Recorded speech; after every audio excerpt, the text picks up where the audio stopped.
on the Dice Cult channel. Just as a, you might notice something's different. That's usually Jackie's line when I'm not here, but today it's my line. Herd is not able to join us today, but he did give us a glorious piece of art that has been posted on the Roll Incorporated Twitter. So go ahead and check that out. It turns out we have not only, I thought we had 3 artists amongst us, but apparently we have 4. So go check that out. It's absolutely amazing. Made me almost cry. But anyway, he's not here today, but he is with us in spirit. If there was announcements, I'd turn it over to Jackie. So I think I'll just do that. If there's announcements? Yeah.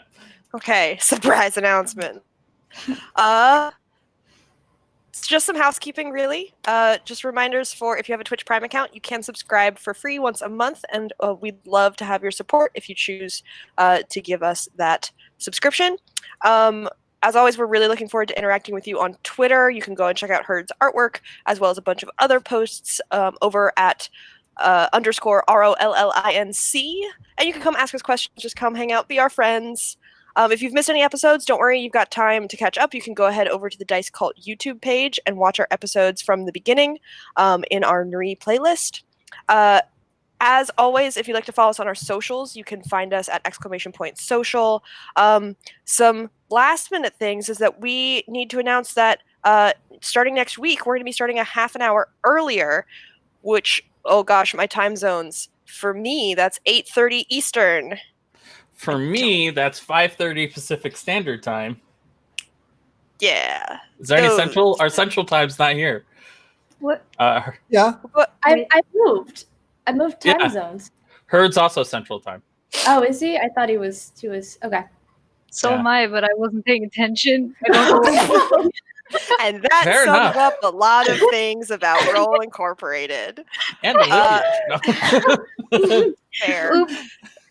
So, as always, smash that follow button, hit that subscribe. How do I surprise you every time? I smashed it twice to make up for it. Just looking at the chat.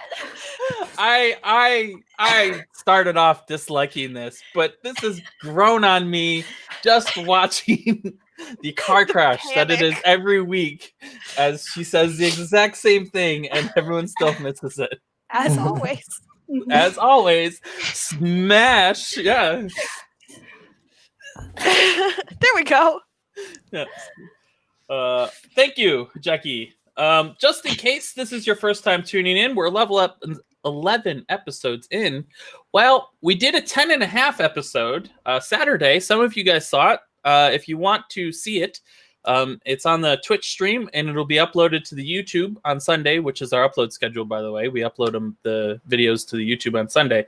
But we did a leveling up video. All the players are level 4. So I figured since we've gone 10 episodes, we're just going to go around and reintroduce all of our peoples. So that way, if you don't know who is whom, you will now know. My name is Matt. I am the DM.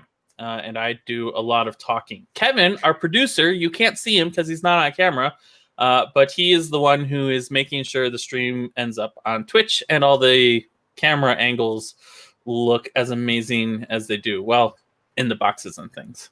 We're all at our own individual houses, believe it or not. Caden is played by Scott. He is a Hexblade Warlock with a level in Rogue. So 3 Hexblade Warlock, 1 Rogue. Jackie is played by Clara. Nope.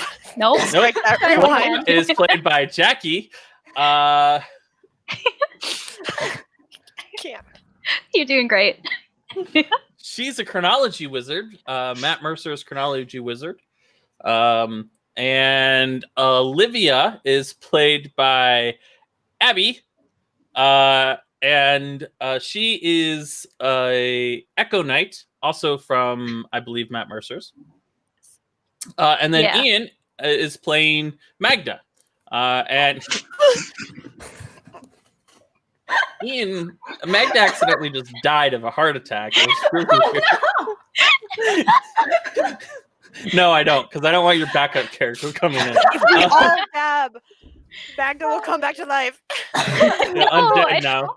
What's worse, me dabbing or my backup character?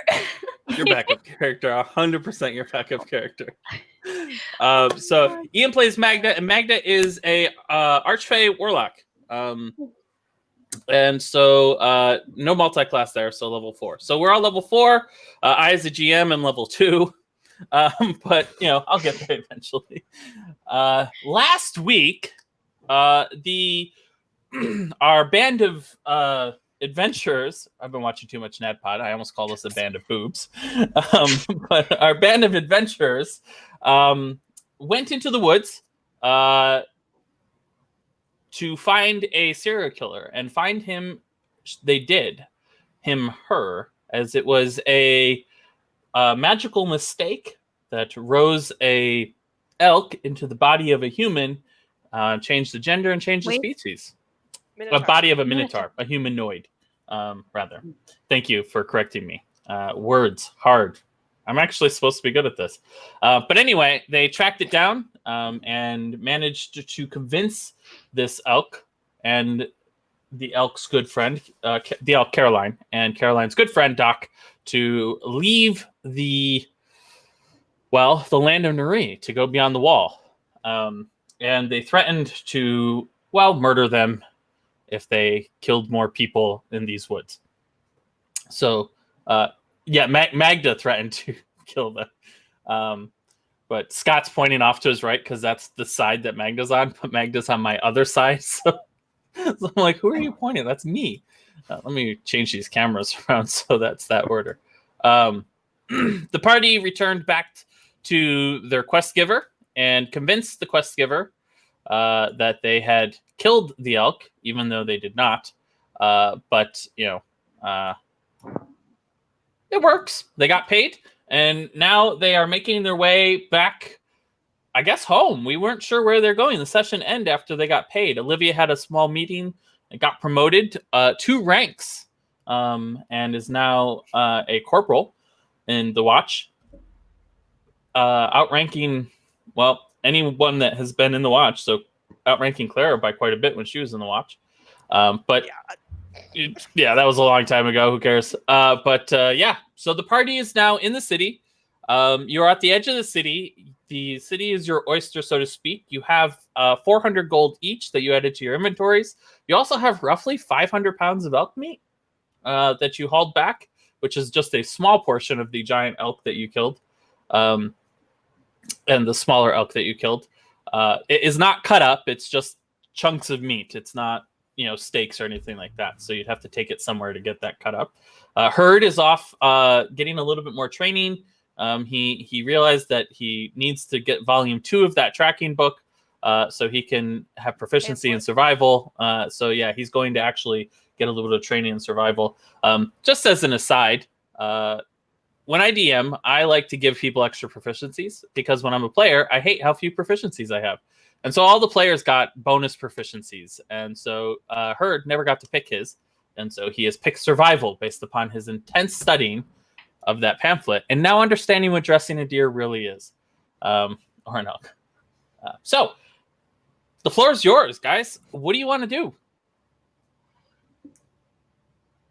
Well, I imagine if let me set the time. It's evening, Sure.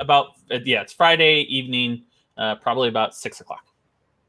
Was this directly after we got out of our conversation with the Zarek Leeson, or? Yes. Okay.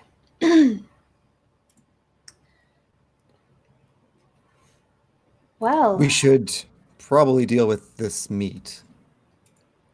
I mean, if we're going to keep it, I assume we're going to keep it. I mean, sell it, something with it. I mean, otherwise we ditch it. it's quite valuable and probably quite tasty if we find a good cook. So, I'd rather make the money, but I guess up to you guys as well. we have 500 pounds. I think we could do both.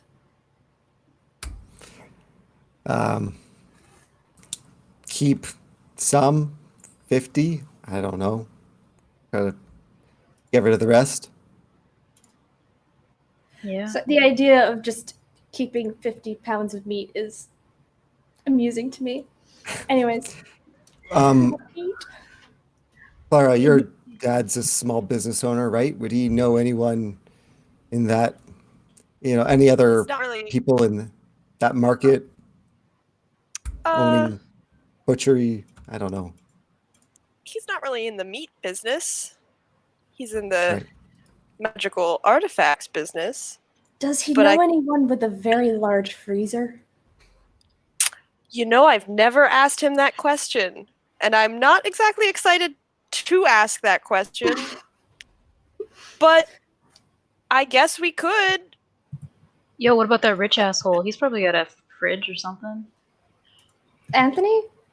No, That's no. a good. Clara's rich asshole. Oh, Well, we can decide that because the DM is I gone. don't know that he's rich. Yes. DM Well, did he's got just like a- die. It's fine. I would He's- say I think we saw a fridge there, did we not? There was a big chest, freezer Yeah. type thing there. I think between my apartment and that one, we can probably save a fair amount of meat. Sure. Let's just split the meat up between our fancy apartment. Okay. Are we selling half of it? Yes, I think so, but we have to store it so it doesn't go bad before then. I don't know Okay. how many cellars are open at this time. Yeah. DM, would we have seen a place at the very fancy apartment of Clara's friends that might be a place we could store this while we find a Not buyer? that quantity of meat. No, 500 pounds is like that usually requires a freezer about 5 feet, 6 feet long by about 2.5 feet wide. It's a big freezer, and he would have no reason to have one of those. However, I think probably Caden and Magda would know that for meat, fresh meat, you could literally wake somebody up to buy it. They would be happy to be purchasing it. Magda, you've probably gone to a couple of restaurants that you could sell it to without, backdoor walk up and be like, I got real meat, and they will not ask where it came from, and they will buy it right off of you. So this isn't going to be difficult for you. Or you could go to the Rook. The Rook would take it off your hands without any issue whatsoever. Or rather, Katie, you could go to the Rook's second in command, Sherman. And he would buy it off of you without any problem. We do need to It sells pass for on- about, depending on whether or not you go through with proper channels and etc. You could get between, on the black market you're looking at about 2.5 2 to 2.5 3 gold per pound, and then if you take the time to go through all the proper channels, which takes a little while and it has to be certified that it was a legal kill and all of that, then you could get upwards of 4 to 5 gold a pound. What were you going to say, in Megan? hindsight, as a DM, I'm regretting myself. I just did the math in my head. That's a lot of freaking gold. Good. Yeah. We do need to pass along that the Rook is now owed a favor by Miss Gleason, so could kill two birds with one stone. Yeah, job well done kind of thing. Mm-hmm. Yeah. Sure. And then we go out for drinks or something. Get Yes. cleaned up. Mm-hmm. Rather not lug it around any longer than we have to. Let's Yeah. go deliver 500 pounds of meat to the mafia. Yes. Sounds like a plan. Would I know where Sherman would be, or where I could usually? He's leave a same note place for him? he's always is. The Two-Tailed Rat Inn, or it's just the Two-Tailed Inn is what it's generally called. So yeah, you hop on the train, the tram, and you make your way across town. It's about a 45 1 hour ride as you just jump between the trams and you get to the Two-Tailed Inn. You walk in, it's quiet. There's somebody tuning their lute off in the corner. It looks like he's probably gonna play in a little bit. The patronage is sparse, but enough that there's people here. And in the corner, sitting in his large chair, is Sherman, the towering half orc. He is reading another book, and I know you're going to ask what the title is when you get I close enough. am. But yeah, he's sitting there, and he looks up when you guys come in, and he sets his book aside. It takes off his glasses and stands up and Clara, looks over at you. Let's go talk to him. You seemed to hit it off with him last time. Absolutely. We'll walk over. Olivia falls behind. I'll hang with Olivia. Sherman, it's good to see you. I promised you we would bring some meat back and that you would have a good taste. We've completed our task for the rook. And we've... Fantastic. How much do you have? I don't know. Looks like, kind of look at them. 2, maybe 3 of you. I'm going to say 2. 2 of you. He probably weighs a good, 800 pounds based upon his size. Okay. That's a lot more than I would have thought. He is huge. He stands 7 feet tall almost. Super wide shoulders. As he was sitting there reading his book, he's curling a 50-pound barbell without any issue whatsoever. This guy is absolutely massive muscle. His neck is super big and very tiny. Absolute unit. If you put a sticker on his back, he probably couldn't take it off himself. But he could break your arm probably by squeezing it. Sorry, the elk that we took down was probably 2 or 3 of you easy. We've got, I don't know, maybe 500 pounds there. Fantastic. Are you selling the whole 500 or? Wouldn't mind a small tasters, I suppose, for a good evening. All right. So how much do you want to sell us? Let's say 480. I asked the party. Yeah. We'll keep 20 pounds. All right. I'll give you 1,200 gold for that. That's 2.5 gold a pound. Do we know if that's okay? I assume, DM, what you told us earlier is kind of our knowledge of what this would go for. Mm-hmm. The rook's been good to us. I won't push that, Sherman. Very well. You can either wait around for an hour or 2 and I'll get somebody to bring that kind of gold over, or I can have it delivered somewhere that you want. Turn around, look to Magda for her preference. It can be delivered. I don't have a huge preference. Where would you like it delivered to? The address that we picked you up? All right. Somebody will stop by, say, tomorrow around noon. Does that work for you? I don't want to leave it out in the front. All right. He waves some fingers and some guys come over and start taking the meat from you, and taking it somewhere. They cut off a generous portion. It's probably a little bit more than 20 pounds for you. And thank you. So what was the mission that you got sent? Rook didn't really tell me anything about it. Well, we dealt with a serial killer and earned the Rook a favor. I'm curious as to why. Good. The Rook said that if you were to come back, he has more work for you, and is interested in meeting you if you are interested in more work. We'll keep that in mind. I think we have some meat to store and some celebrations for a job well done. So I think we'll speak with you another time. Sounds good. You have a good night. And he turns and he picks his book back up. What's the book? Cartographies of Time, a history of the timelines. Ooh.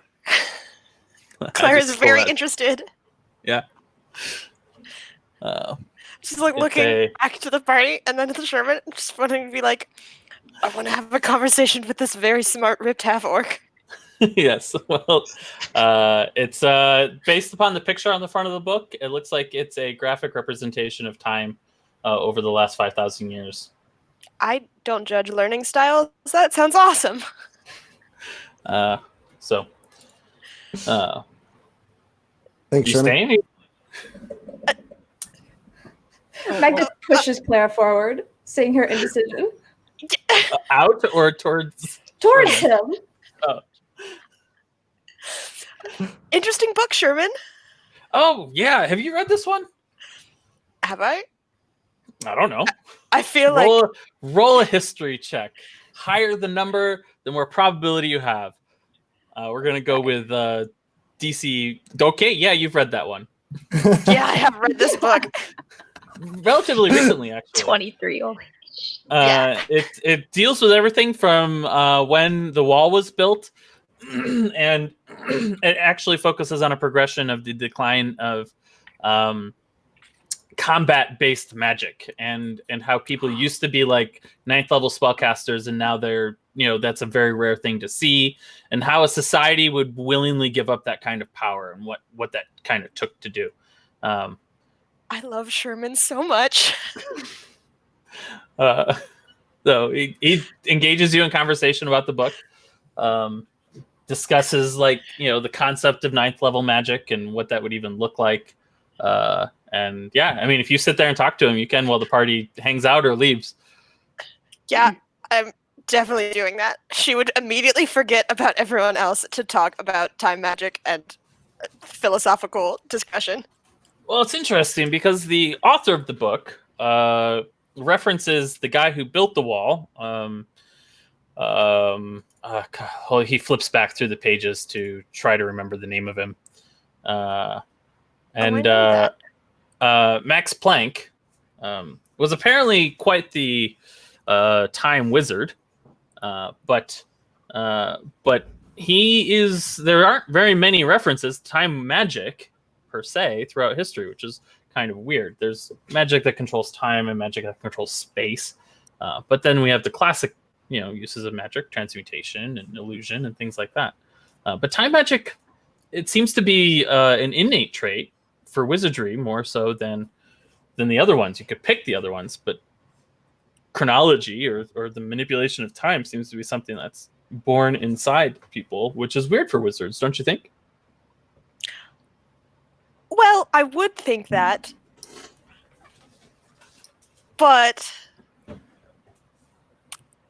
I can do some time magic. Wait, what? You have the chronology blood? No way. Show me something. I absolutely do. It's like nighttime, right? Yeah. Is anyone doing something that could potentially be a problem for them? Like, is an NPC gonna make a roll?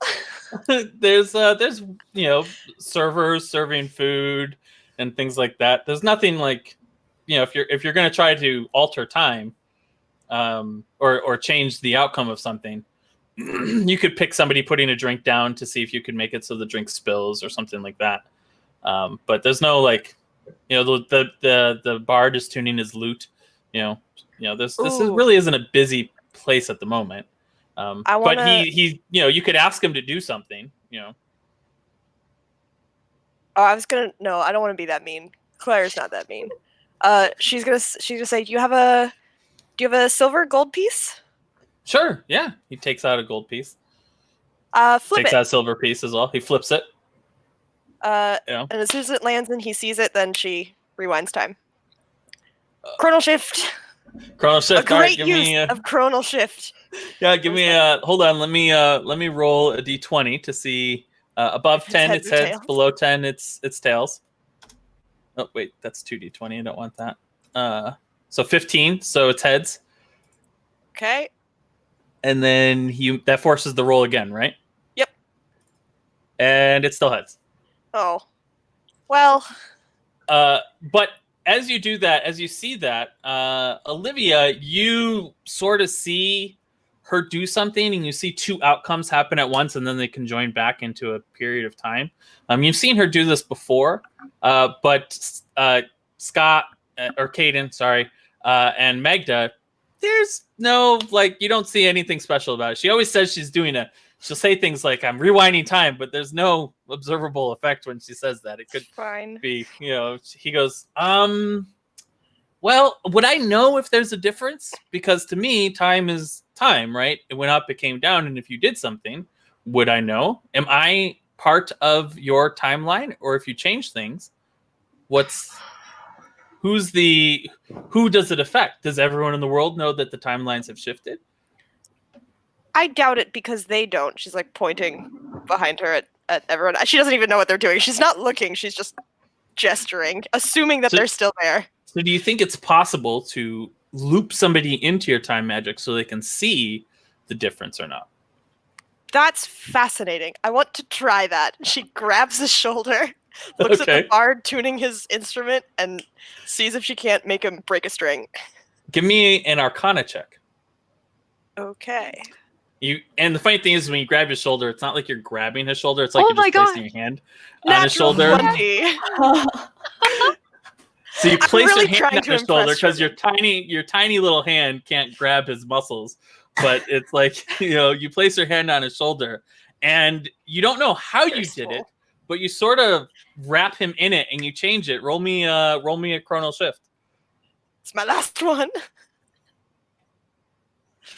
Oh. I'm just really trying to impress Sherman. Clearly. Let's see. I'm going to do the same thing with the D20. And yeah, you loop him in, and he sees the time threads. And Olivia, you see this as well, as they just sort of reach out from Clara. These two threads of energy. You almost see the weave, and there's two possibilities, and she pulls one possibility over the other one and turns them into one possibility, and he breaks a string, and Sherman turns and goes, well, I'll be damned. We have to talk about this more. You got any plans tonight? Nope. No. Yeah. Okay. So he's like, let's you want to grab a bite to eat? You look like you have had a week. So maybe Probably like an hour. I Mark. have so many questions. So he basically invites you out to dinner. Says we'll grab a bite to eat. You just meet back up here like an hour and a half, give you a chance to change. Sure. Awesome. I'll see you in an hour and a half. Well done, Jackie or Clara. I'm not sure. Good job. Clara is unaware that she has done this at all. I am very aware. Clara's not.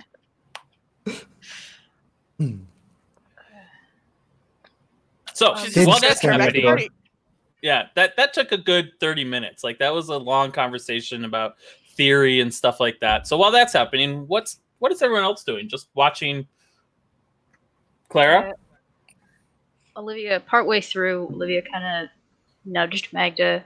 Was like, can I talk to you outside for a bit? Sure. Yeah, of course. I don't know what Caden wants to do, but they're going to head I will out. just stand at the doorway where I can keep an eye on both. Make sure everything's good with Clara, and you guys are good outside. Just keeping an eye out. Yeah. Not within earshot, just... I don't know how this shit works. I guess maybe we don't need to worry about it as much. I'm concerned about safety. Clara. Safety of... Clara. Okay.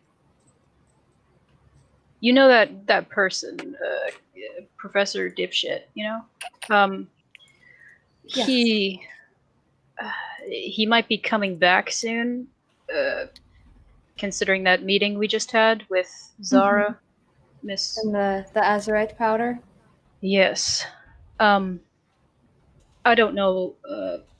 Frankly, I don't care how you feel about him. I just don't like him, and I would like him gone from her stuff because I think that it's going to. I think it's a security risk. Well, be honest with you, I have dealt with many men like him before, and I've never liked a single one. I don't like the relationship he seems to have with Clara. Yeah. I can't tell if when you say a security risk, you really mean a security risk, or you mean you're worried about your sister. But I think fundamentally, I agree with you. I have evidence. And I mean, we saw he had those freaking toothbrushes in his office or whatever. That was weird. Yeah. But yeah. I agree with you that he is not healthy for Clara by any means. Olivia kind of. Do you have more evidence than the toothbrushes? Yeah. Olivia kind of she reaches into her side satchel that she keeps two of them on her waist, and you hear a bunch of ruffling and kind of like papers. And it's not just one paper. There's like multiple papers ruffling in there. And she pulls out one of them and kind of flattens it out. It's like really smashed. This is from I don't know, a while ago. I just opened it the other day because of security risks. She just kind of pushes it into your hand, and I'll send. This is a letter from Clara to you? Yes. It was from quite a few years ago. There. Did you kind of glance around the alleyway, kind of make eye contact with Caden, and then fold it up and push it back into Olivia's hands and say, I think we should talk about this not in a dark alleyway. I mean, I got my sword. Give me a perception check, Magda.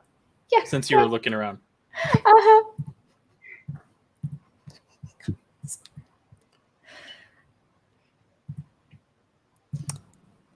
There doesn't seem to be anything that catches your interest, but in a world where magic abounds, familiars abound, and things like that, like just because you don't see something doesn't mean there's nothing here.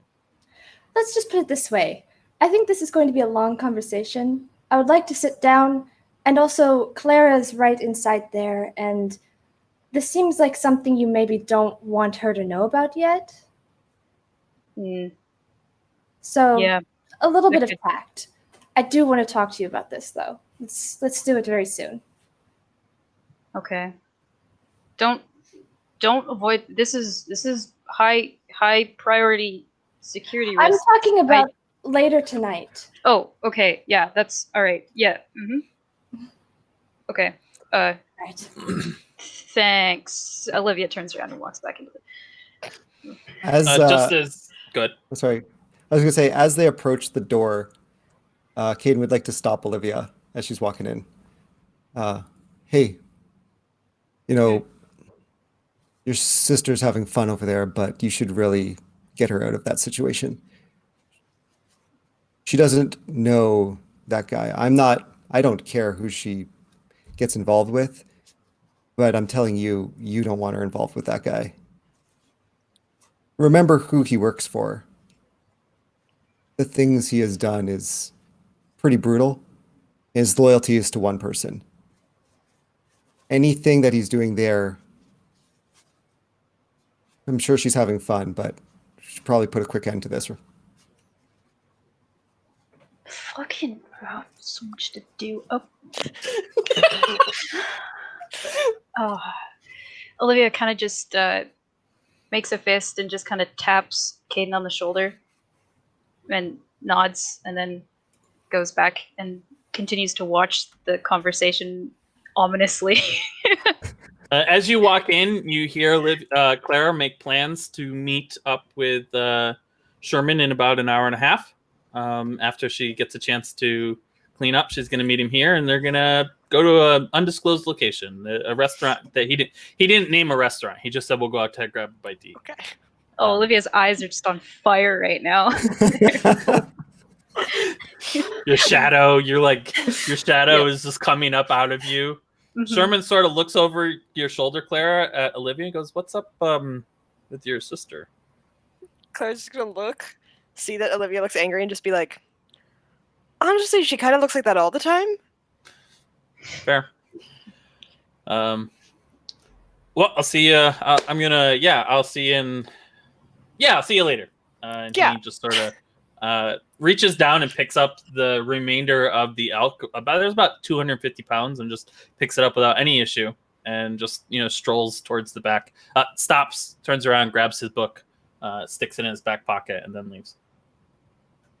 Cool. Clara turns around to see everyone else.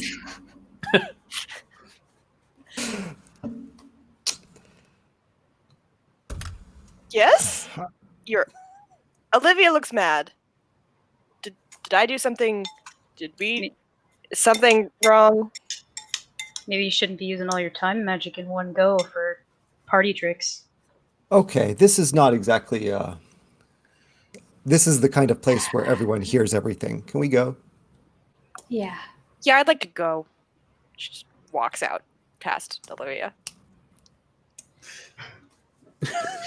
Oh, tension. So where you guys go? I'm going home. I'm gonna walk after Clara. Clara, hold on a minute. I'm not gonna say anything about your sister. We're going to have dinner tomorrow night. Fancy restaurant. Come early. And Caden and Olivia have their reservations about your dinner plans with Sherman. However, I think you should have fun and be judicious and remember that he is the underboss of the Rook. I mean, I'm fully planning on talking about the philosophy of magics and higher level workings, but it's very fun for me. That's not what I'm talking about. I'm talking more of just be aware of just keep that in the back of your mind. That's all. Have a good evening. All right. Talk about all the magic you want to. How fancy are we talking about tomorrow? I don't have a lot of... Come by my apartment. And we'll Okay. figure it out. Got it. Absolutely. Does not look back at Olivia. Waves to Caden. Doesn't look at Olivia. All right, you walk off. Where do you go? I'm assuming home to Which one? change. That's a great question. Probably depends on what you want to wear. Very true. Sherman just said later, right? An hour and a half. He'd meet you back here. Okay. Which one's closer? Kieran's place or my dad's? Let me pull up this map real quick so I can remember where. You're actually not that far from either one of them. It's about a 10-minute tram ride to either location. It's just so. Let's go to Kieran's. Okay. So you hop on the tram and do that. Olivia, Caden, and Magda. What do you guys do? Wow, Olivia. Let's talk about this letter back at our apartment. Letter? Yeah, All right. let's go.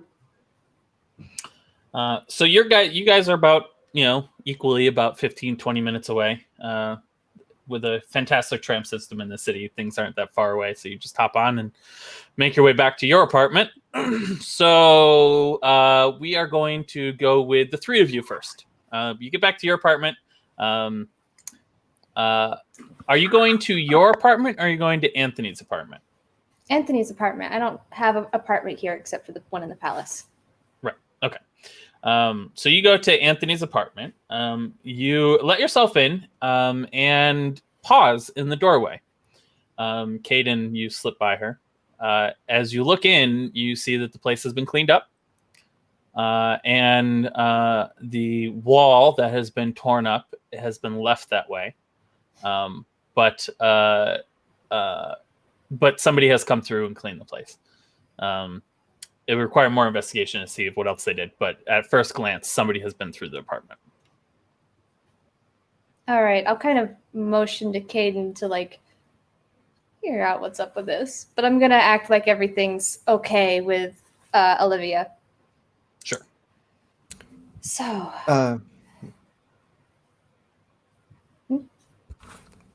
Okay. So this letter. You're sending me messages on Discord. Okay, so I have the document. The first link is the one that she shows you. Okay. Should I read this out loud to the stream, or should I just read it myself real quick? Or you can read this. Well, just read the first 2 paragraphs. Okay. So, dated 50/55. Dear Olivia, I'm not sure why I continue writing or if you'll ever respond, but I finally found a mentor, someone who thinks he can help my magic. I've found a calling at last, able to cast spells around the flow of time. Professor Gall says this is very impressive, though it scares me. I'm not sure of my own magic these days. It's powerful at times and unresponsive at others. Professor Gall has high standards, but that's to be expected, right? Studying with him will make me a better wizard, I know that. No matter how much he may raise his voice or give me difficult tasks, no matter how many late nights I'm tasked with, we've had hours late into the evening where he scrutinized my rune work or pronunciation of a word.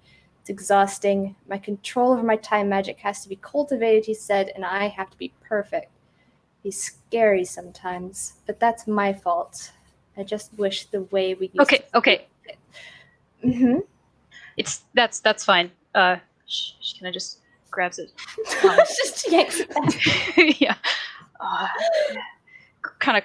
And when she grabs it, it crumples again, and she just shoves it back into her bag. Yeah, you got the gist. Yeah. Ever since she's been in school, he's been, I don't know, preparing her, Grooming her. Yeah. Yeah. I don't know. It's not good. I don't know if you need to know more. There's another letter, a couple letters I haven't. Show me. I just haven't read them though, so I don't know if they're pertinent to the investigation or not. Well, I think, quite frankly, any information you have from Clara is going to be useful. If you'd like, I can go and maybe fix us some drinks while you read them. Okay. Okay. If you have them here, that is.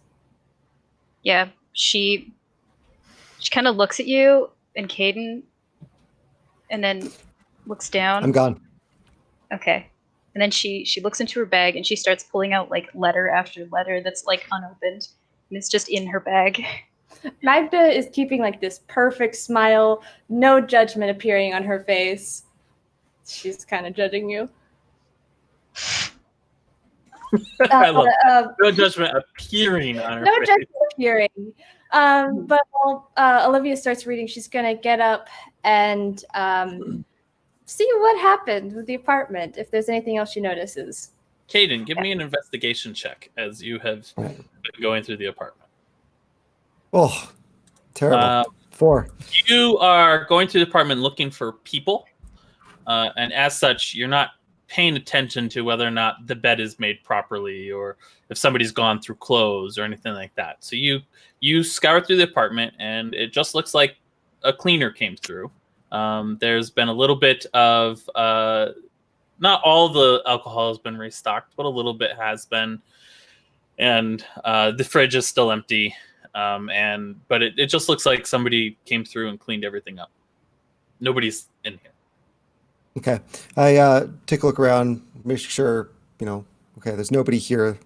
Come back out just as Magda's coming up, and everything's clear. I think it's probably cleaners. I guess Anthony's still keeping a staff, although I should probably change the locks. I don't like it. Yeah, I want to just double check that everything is still here. Everything okay downstairs? Yeah, Olivia is reading some letters from Clara. Some things about the magician that she works with in that house with all of that. Do you want me there, or should I stay out of It your doesn't way? really matter. If you want to come down and chat, I don't see why not. By the way, if I remember correctly, you took a couple bottles of wine from that guy's apartment, right? I did. I wasn't sure you saw. I noticed a little bit out of the corner of my eye. Let's yeah, that's all. Go see what to do about Olivia. Fair enough. So Magda, you give the place a once over. Give me an investigation roll Mhm. or perception, your choice. I want to do investigation. Sorry, my sheet is being weird, so I have to squint at it. 14. As you go through, you notice sitting on top of your dresser in your room, one of your dressers in your room, a folded piece of paper with a seal on it, the seal of Anthony. I'm And gonna it's go addressed- open it. Yeah, it's addressed to you. You open it, and it reads, Magda. In the last week, I've had time to think about what you said when you kicked me out of my house. I realize now how foolish I have behaved, and I owe you an apology. This kind of apology should not be made, though, with a letter, and I think we have some other things that we need to talk about beyond that. Please reach out to me so we can sit down and have a conversation. Again, I'm sorry, Anthony. I'm gonna P.S. pull it I up. took the liberty of having the apartment cleaned while you were out. Fold it up, set it back on the dresser. Deal with it later. Fair enough. So, Olivia's reading those. You guys are settling in. Caden is pouring wine. Clara, you were muted. I didn't know if I was going to make noise laughing. You make your way over to Kieran Gall's house. You let yourself in, You and can probably finish the scene with me and Magda if you want to get it finished up, and then no, this is fine. I need to know what Okay, she's planning fine. on doing. Okay. You make your way over to Kieran Gall's house, and you let yourself in, pulling your key out from the inside of a special book that, as you handle it, you realize it's been quite some time since you've opened it to do anything other than pull this key in and out and look at a picture of Kieran Gall you have stored in there. And what you said you had a picture in there.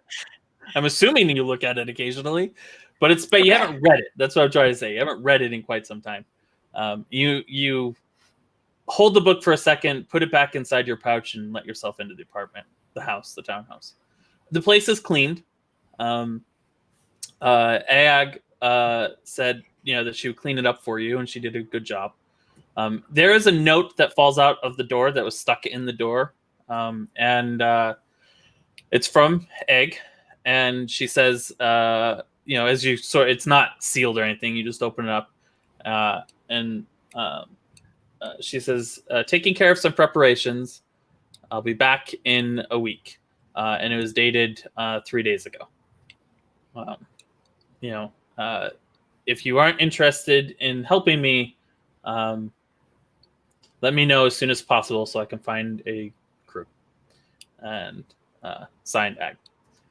And then there's a little picture of a flame on the bottom, and then and then there's a bigger picture of a flame over top of it. And She's a scribbled very out a scribbled out one of a bad flame, and then the bigger flame has horns. Of course it does. You put that in your pocket and you enter the house. What are you doing? I think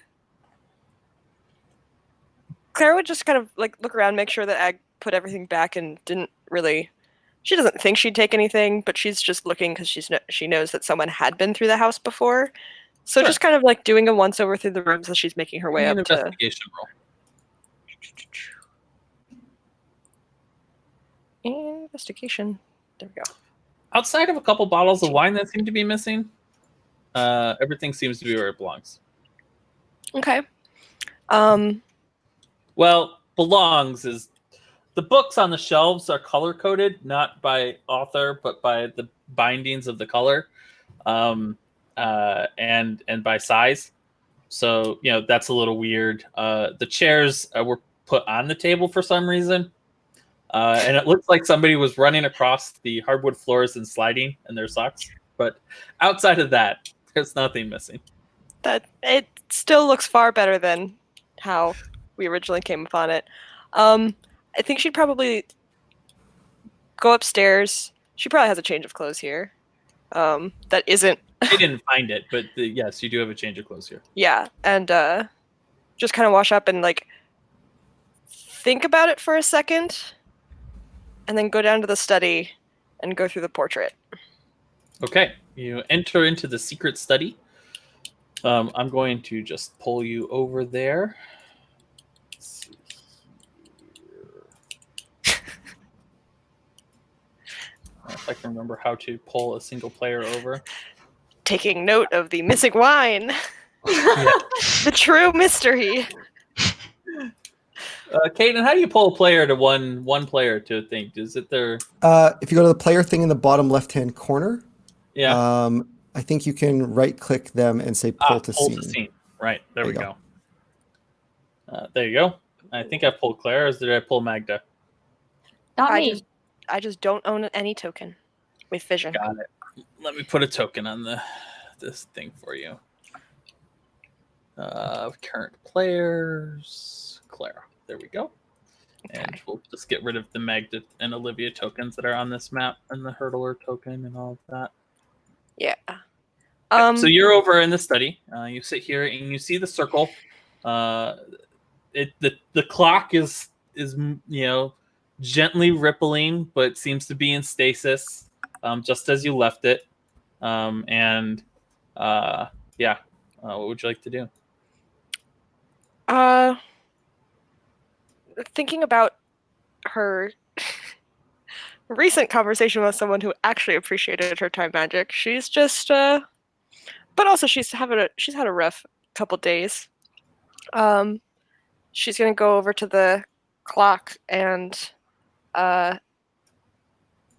like very hesitantly reach out, think about it for a second, and then activate the clock. Okay, so you drop 6 levels worth of spells into it. So you cast, you're just basically dumping spell slots in. The clock spins up. And as it does so, I think we're going to just go back over to Olivia, Kaden, and Magda and see what's going on there. Oh. Okay. Well, I'll get done with looking over everything, getting some drinks, and I'll sit down across from Olivia and go, well, how's it going? Olivia's kind of just sitting, staring at the ground. So the letters mentioned that after her time in the watch, she was going to go live with him, which means that she was 16, 15 when she met him, or was ready to move in with him I am not okay with that. Nor am I not okay with this next thing either. I'm I She just stands up and starts like pacing around the room. She's got a hand on her sword and is looking like she might start hitting things again. I Well, just don't know. Okay. I don't like. Okay, Magda. I normally handle everything on my own. I am a very capable person. I can do things on my own. I don't need help. I have just never had experience in the issues that are happening right now, and I'm not okay with any of it, and I don't know what to do. I need help. well, let me ask you this then. What do you want to do? What would you like to have happen? I would like my sister to be safe. And I don't think she is. I would agree that she's certainly not safe with this Professor Gall. I don't think she's safe with Sherman either. Oh, I think for now she's safe with Sherman. He's like an 800 Caden pound raises half an eye. orc who works for a Mhm. mafia boss. He's also a professional who seems to have a genuine interest in her magical abilities on more than just a what can she do for me level. I'm not sure I'd encourage her to pursue a long-term relationship with him, but I think she can have her fun. Olivia, if it's any help, we're currently in the Rook's good graces, I would imagine, by completing this. And if nothing else, Sherman would recognize her worth as a pawn in whatever the Rook may want next. He has done some very terrible things, Sherman, if rumors are true. And I wouldn't trust him. But what Magda says is probably right for an evening, if I would imagine. She's not a pawn, she's a person. She definitely is. I need to think. Thanks. Well, hold on. Let's return to Kieran Gall.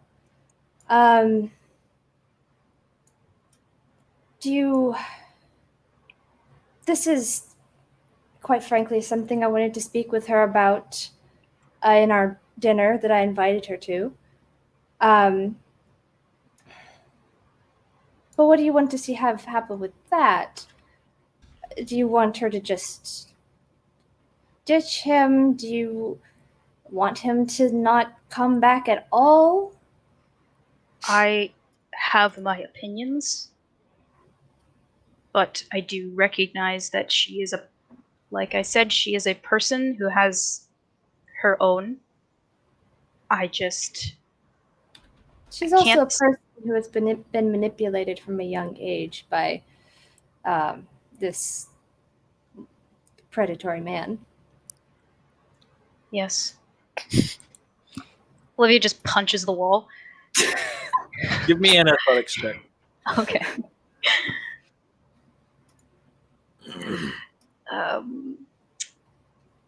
10. You pull your punch because you realize as you swing towards the wall, this is going to hurt you a lot more than you wanted to. Yeah. Well, why don't you sit down, have a drink? Think about something else for a while. I can't. When I feel things, I feel them at 100%. There is no 80. There is no. It's just nothing or everything, and I can't handle this. I'm gonna go. You do the thing with her. Talk to her. I don't care. And I do care. Fuck. I'm leaving. Are you sure? Storms out the door. She storms out the door. Okay. Yeah. All right. Well, Yep. you know, We need to talk to her again later. I'd like to point out, we've had 2 storm outs in one evening, and I think that's more than the 2 of us have had in 10 years. There's a reason we work well together. Oh man. This family, they are Unique. yeah, that's a way of putting it. I don't know what to do with them. I'll be honest. I don't.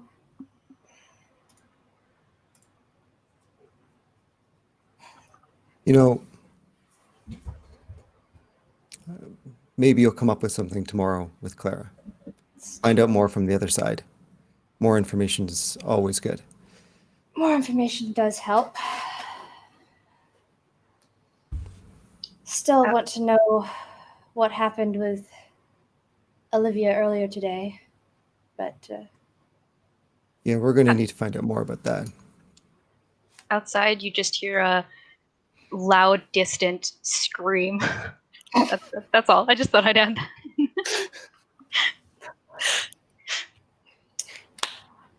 with that, I think that it may be time for some relaxation on our part and to forget about all of that. What do you have in mind? How are your tattooing skills? I am so glad to hear that. I'll grab the wine. Sounds good. As you sit down to do some art, we'll turn back over to Clara. Clara, you pump your 6 spells in, and the circle lights up chunk by chunk as you do so, and then the clock begins to wind forward, ticking back from some time 5,000 years ago, moving forward in time, the 3 hands marking the hour, the minute, the day. And after about 30 seconds, 45 seconds, a minute, the clock stops at the current time and slows down, or it slows down and stops at the current time. And Kieran Gall steps out of the portal and looks at you and quickly looks around the room and sees nobody else. And he goes, "Oh, Clara, you're here. I was concerned that it was going to be another 13 years. I'm so glad you pulled me out. How have you been?" Fine. 13 years? The last one, you said it was only a year, but for me it was 13. I thought you had forgotten about me, which is why I spoke a little harshly to you before. That was poor timing on my part and should not have spoken the way I did. But this time it was only 42 days, so I learned a lot. And I brought you gifts. But that aside, it is really good to see you. How goes the front on getting the azurite powder? I do have a lead on that. I talked with Captain Zara Gleason. She wanted to know where you were. I said you were working on various magical experiments and you should not be bothered, but she is going to acquire the azurite powder for us. Okay. He sits and thinks for a second. The amount of Ezra power it would take to do this back when I was here would have been somewhere around 2,000 gold. 3,000, Oh, give or take. that's expected. The price has gone up. I don't think that they're going to just hand that to you. No, that's part of what I wanted to talk to you about. They want your help with the wall. I am helping. No, there's a crack Hmm. in the wall. That's bad. Well, solving the curse is more important than the wall. If we can solve the curse, then the wall becomes useless, right? Yes. I think they very much want to talk to you, however, so I'm not entirely sure how to lie my way into getting the azurite powder without bringing a bunch of other wizards here to see this. And I don't know that we want them to see these experiments yet. No. The good news is any wizard they bring is you're likely able to just run circles around them. If you've solved this problem, then you are far more powerful than I originally thought. What level spells are you able to cast now? Just level 2 for now. Well, I've been it's working on good a that you few. progressed on your own. And how's your control over your time abilities? Oh, that's getting much better. Fantastic. I knew you could achieve great things. And so I'm glad you continued with your training. I'm sorry. It feels like, I know it's only been a year for you, but it feels like it's been so long for me. You still look like you did when I last saw you. But in my mind, it's like I should expect you to be almost 30. Or no, 20. Yeah, almost 30. But so there's some reckoning here. Give me a perception check, Clara. Okay. What is this? Natural 20! Again. As he's standing there talking to you, you notice the circle behind him, the portal behind him. Last time you were in here, when something sort of pushed its way through, the portal would be like this huge green, but it doesn't do that this time. Matter of fact, you just barely notice it. If it wasn't for the fact that you have just this, you're looking right at him and then looking right past them, you notice that the portal ripples in 5 or 6, in 2 or 3 spots. It just kind of like somebody chucked a pebble into it, and it just ripples gently. And the first time it happened, you didn't quite pick it up, but the second time it happened, about a minute or so later, you now realize that you had seen something. You'd seen the portal flexing and rippling.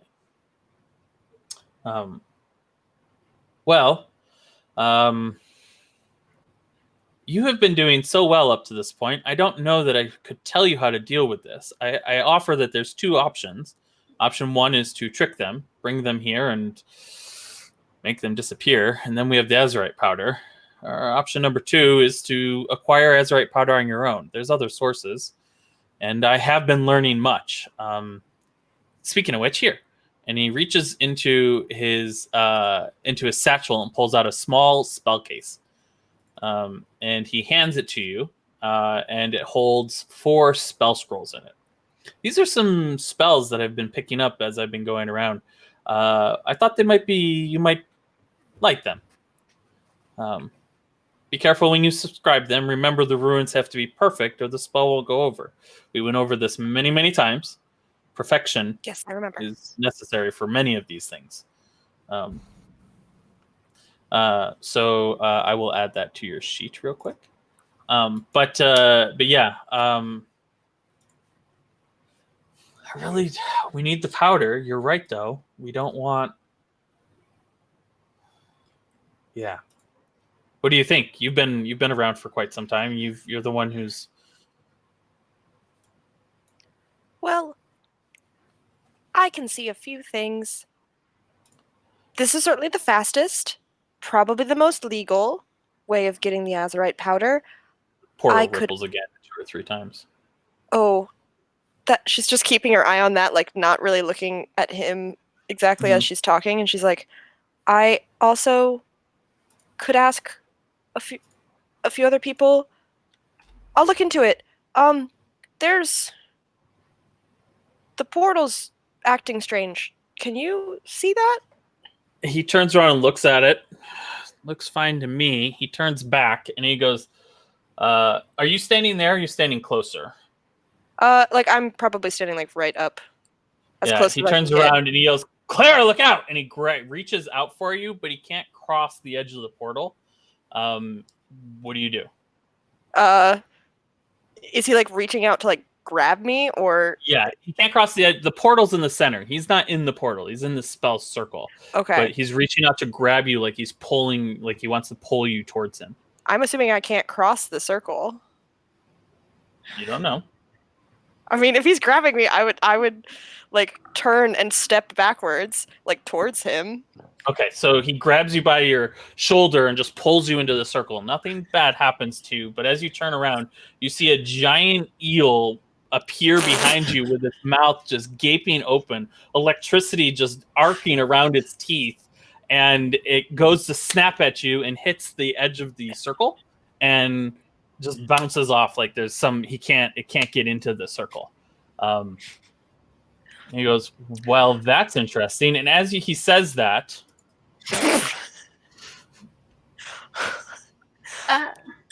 I'm dead. I die. 9 more. You see a total of 9 appear, and then as quickly as they appear, they disappear.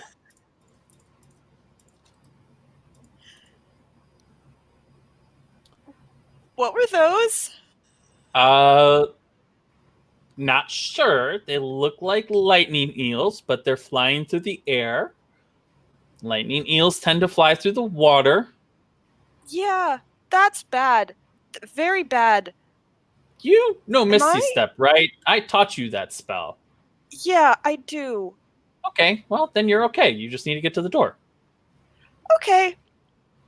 Can do. But for now, you're protected. We can finish the conversation. Yeah, just, just 9 giant electric eels swimming around. As you're talking, the portal ripples again. Okay. Maybe we should make this quick. Not to rush. I know, right. Well, having 9 eels in my study does not appeal to me. But that does propose a solution. If you were to bring them here and say he's in there, there's like 9 giant eels in here.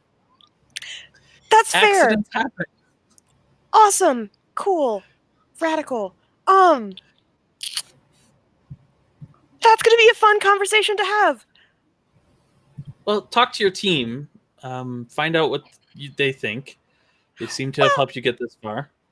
Yes, they're very helpful. I don't know how much they'll help me here. Why not? You're a powerful wizard now. Well, two of them, the tall one and the short one, it's my brother and sister. And, you know how Olivia, I mentioned her. She probably isn't going to like anything that we do. Okay.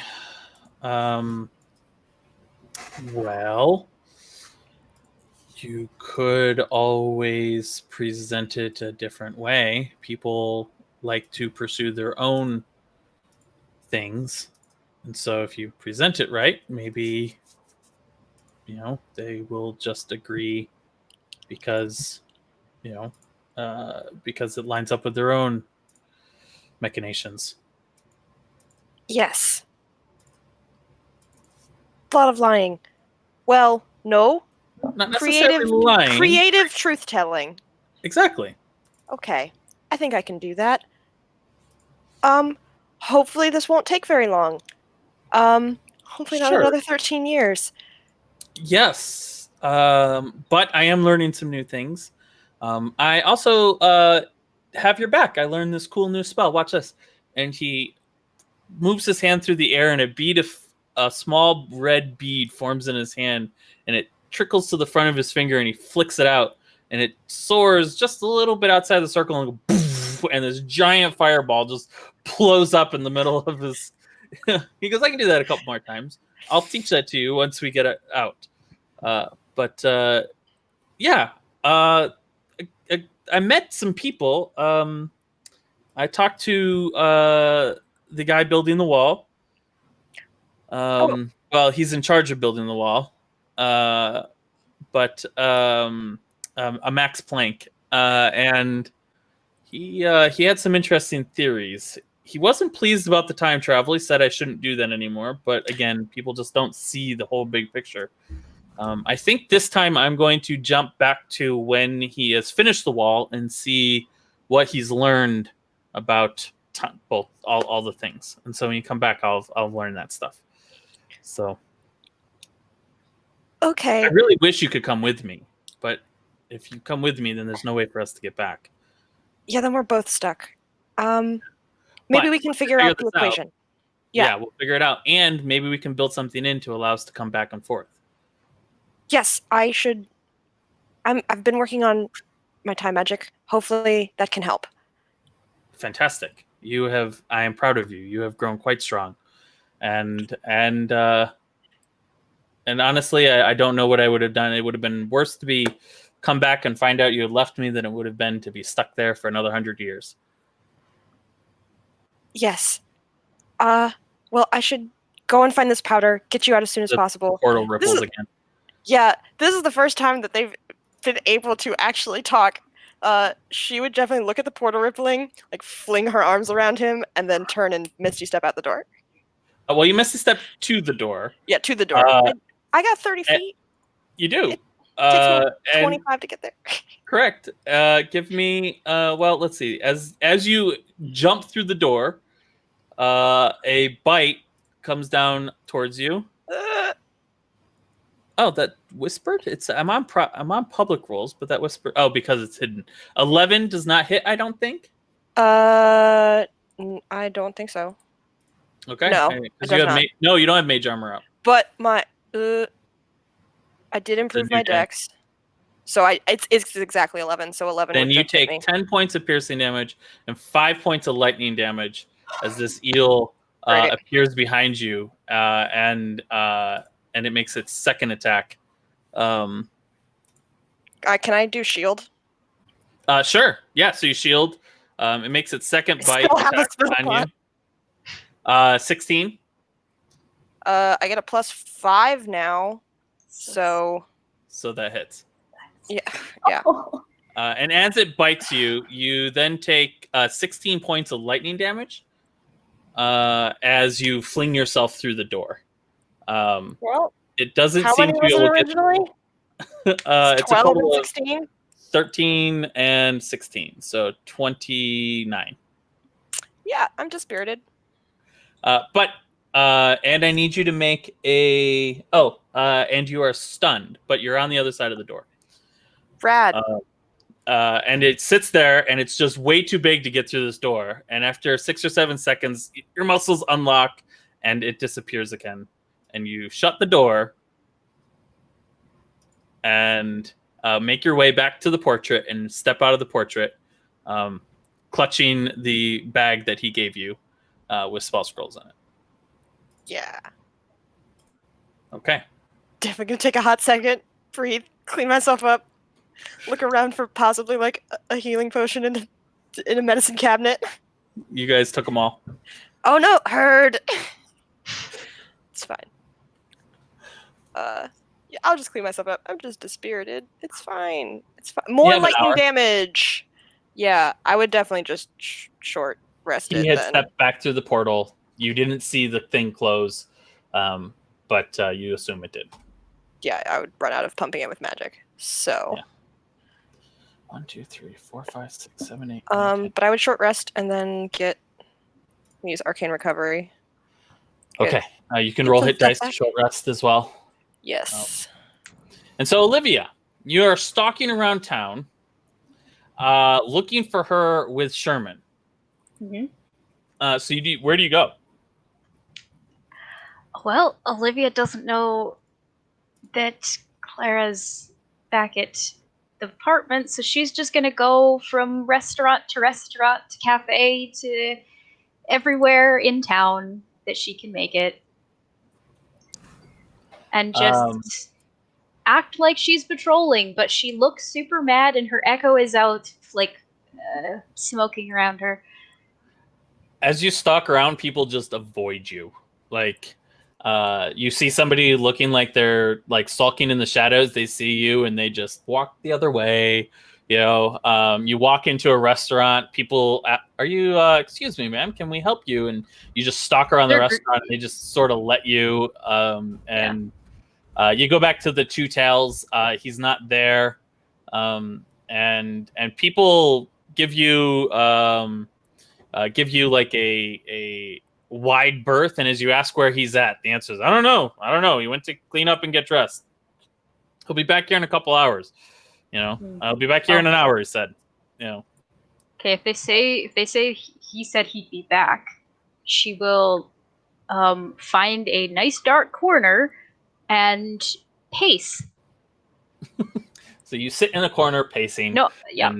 And Caden and Magda are tattooing for only about half an hour, so that's not really long for a tattoo. Clara takes a short rest, and we are going to take one as well. That's our break. We'll come back in 10 minutes and see where we are. So thank you all for watching up to this point. I'm glad Clara's not dead, but good things, right? And we'll see. Do you look in your sack? Do you want to tell people what's in there, or do you want to keep it close to the chest? It's on your inventory sheet. You inventory. Just have to, yep. So, like a spell sack. Yep. I'm gonna keep it to myself. The edit button, you'll see the spells that are in it, or if you double click it, it'll open and you'll. Okay. Nope. I'm gonna keep it to myself for now. All right. Cool beans. You do see the spells though, right? Yeah, I do. Okay. All right. Well, with that, we'll take a break. We'll see you in 10 minutes. And we're back. I was just correcting myself because reading is difficult, and that lightning jolt that the eel gave him was supposed to have a DC 12 con save, which Claire just rolled for me, and so she actually took less damage than I originally said. So she took 8 points of lightning damage instead of 16, and she didn't get stunned, so she just kind of slammed that door and ran away. Man, reading is difficult for me, apparently. Let's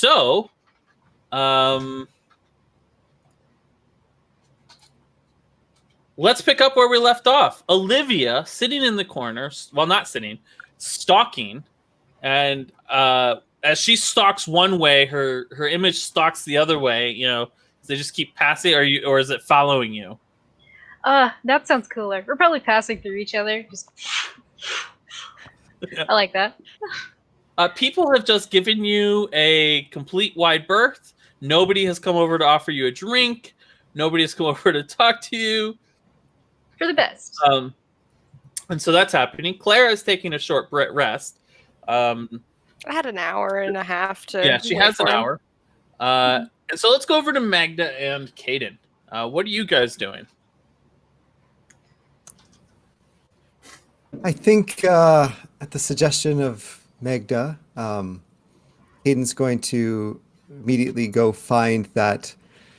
I've got it listed in my inventory sheet as Time Wizard's fine wine.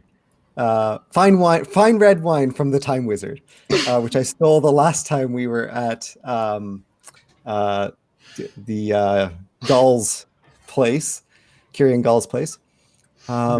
And I'll grab glasses. Sounds good. Take a look. It's a nice Savellanata, red wine with a fine fruit taste and a smoky aftertaste or something. I don't know. How do you talk about wine? I don't drink wine. They're grassy notes. Yes, thank you. I should just have Caden tell me what it is, because I suspect Caden's a wine drinker, or Scott's a wine drinker. Well, we'll go with your description that there's a bit of an oaky, there's an earthy flavor to it from whatever, and it's a little bit of a sweetness. I don't know. but it looks old, this bottle, and it looks finer than most things that they've ever picked up. And Kid will follow Meg up to bedroom with a couple glasses and a bottle of wine. Yep, I'm going to just flop, like, no decorum, flop face first down on the bed and just like, ugh. You know, you're lucky Lazy is not here, or he would take that as an invitation to just body slam you. The number of times he sat on me. Stupid dog. Oh, come on. Oh, I say You that listen. lovingly. I say that lovingly. You know that. At least there's no, I don't know, pollen all over the bed for Mom this time. A lot less bugs than when you're Yeah. rolling in the grass. I didn't mind sleeping in the grass this past trip. Some Me surprising neither. reminders. It was nice to be out in the starlight and the woods. Hear the creek in the distance. The murderous deer I could do without, but hopefully that's not a problem anymore. There was no Lazy, but we were all happy to report General Starboard. Stop. Okay. Oh, come on. You love it. It is funny. I will give you that. Can we get the family to rally the troops? Do you think we could do that? I think so. They may not do it as well as Lazy did, but I will try to rally the troops. We can try. Well, Miss this. how So are your inking skills feeling? rusty, to be honest. Yeah, I'm surprised you usually tell me what you want ahead of time so I can practice, get something ready. I guess I was just thinking about this, the lovely night we just had out in the woods. I was thinking of like a moon and clouds on my back. Here, I'll just turn around. I'll show you what I mean. And I'll lift up his shirt and sort of trace down his scars and pause because I noticed there are 2 marks on his back where the scars are completely healed, and they're exactly where wings would have sprouted from his back.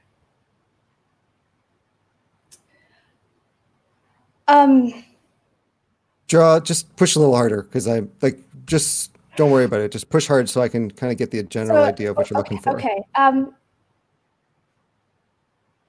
Yeah, it's fine. I'll trace out the shape of the moon and the clouds, just like that. Yeah, that's fine. Aiden's kind of drawing it on his hand, kind of thing, pushing in, kind of just trying to memorize like what she's doing, getting that image in his head. Mm-hmm. Okay. Yeah, kind of closer on the shoulder blade there. Yeah, that'll be fine. You're sure you don't want me to try this on my skin first? Trust you. Don't worry about it. Okay. Okay, lie down. I'll pour something. Yeah. Seems it's going to be big. Just, how are you feeling? As Caden's popping the cork and pouring some wine.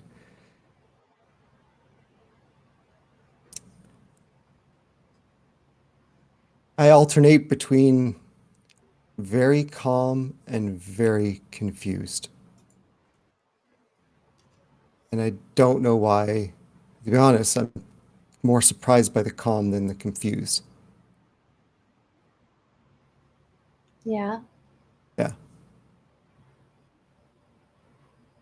I just, I want you to know I want to keep you safe from everything. And I'm sorry, I feel like I've gotten you mixed up in some things that are, frankly, more than either of us expected in a lot of ways.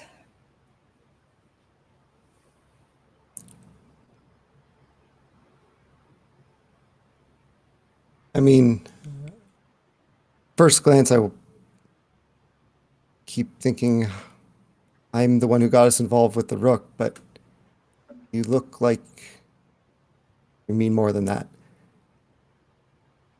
Everything's fine. All right. Give me that wine. I need to get drunk now. Yeah, it's gonna hurt. Lay down flat on the bed. We'll just Caden's he's got this After drinking the tattoo. wine. Yeah. I will refill as you need, as long as Mhm. you're hydrating in between. And Caden will be sharpening his tools, and he goes over to his pack in the corner and starts pulling out different inkwells. There's a couple small black ones that he kind of pushes aside, and then he pulls out these vibrant colored ones, like this beautiful purple, and there's this these greens, and there's got these ones that have come almost like a shimmer kind of thing to them. He starts laying them out, pulls over a table beside where Magda's lying on the bed, and hey, you ready? Yep. Let's go. And he will get to work. Starting with some general outlines, and then it's not a rush. It's a very, very slow, languid kind of atmosphere. Stopping as Magda needs, and there's no rush. It's just diving into creating art, spending some time together. Kind of hand on her shoulder, just make sure everything's good. There we go.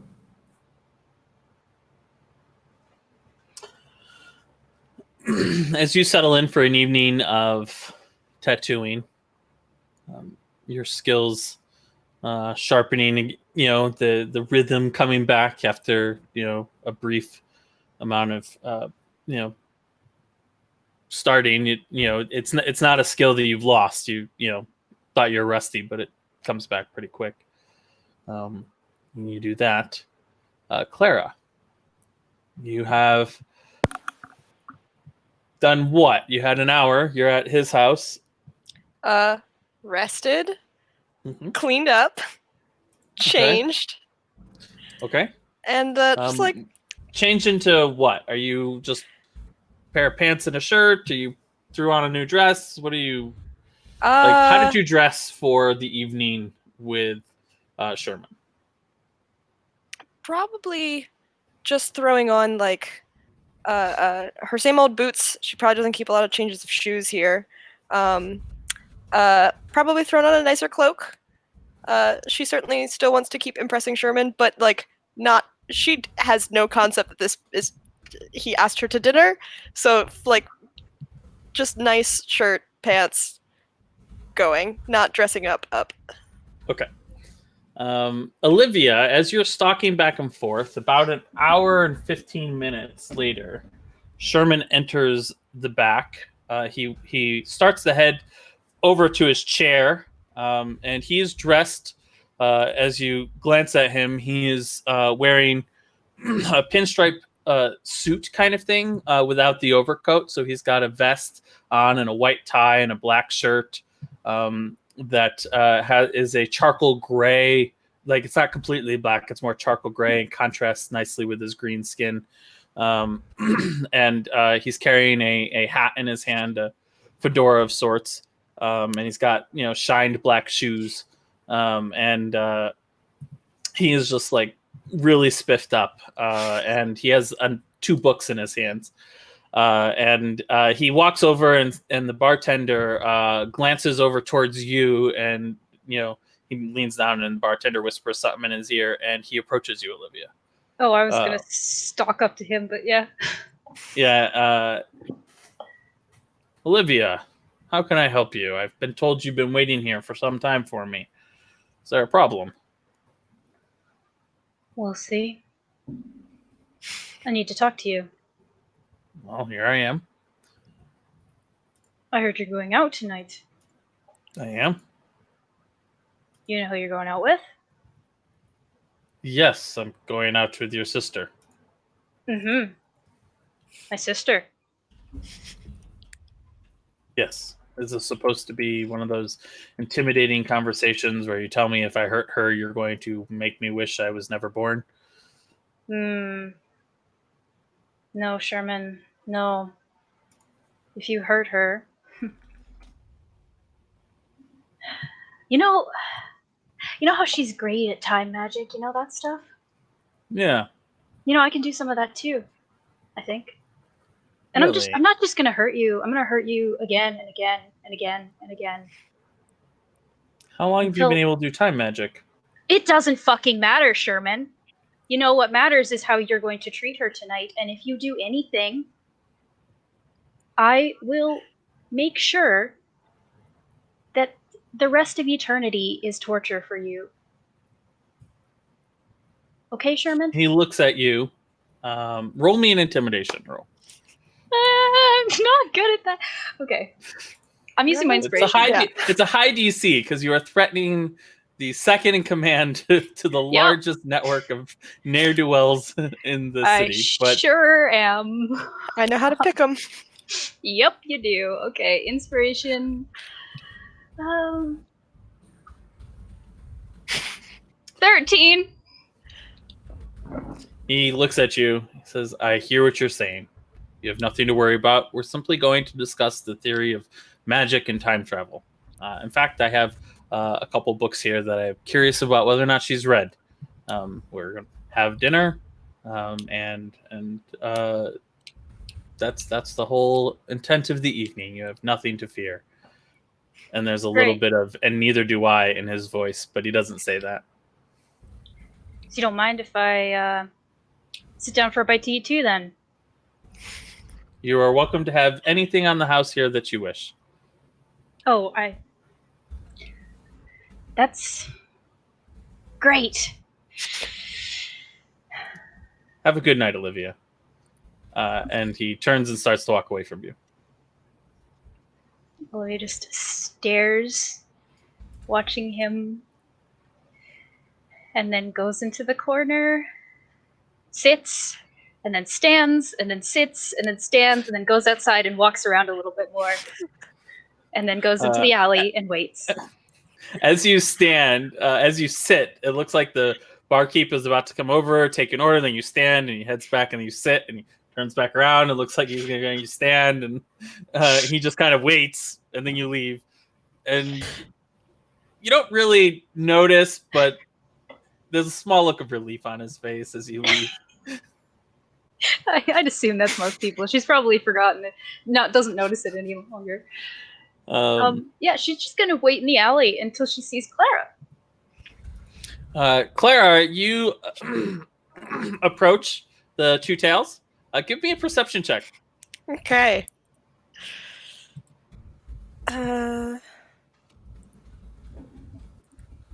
15. You see, standing in an alleyway as you approach, before you...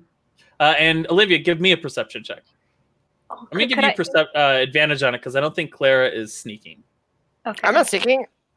Yeah. I have a reason to be here. Right. Oh, no, Before she I'm sees so you, mad. you see her standing in the alley, leaning against the wall. Oh no, the Olivia's smoke, never. the red... She's not ever standing still. Oh, okay. Yeah, Can't then do that's that. why. Yeah. You spot her before she spots you. Are you going to do anything to avoid her, or? I think she just look at her, deep sigh, and just keep walking towards the door, not engaging at all. You catch her backside as you see her cloak go as it goes in, and you recognize her green hair just as she goes inside.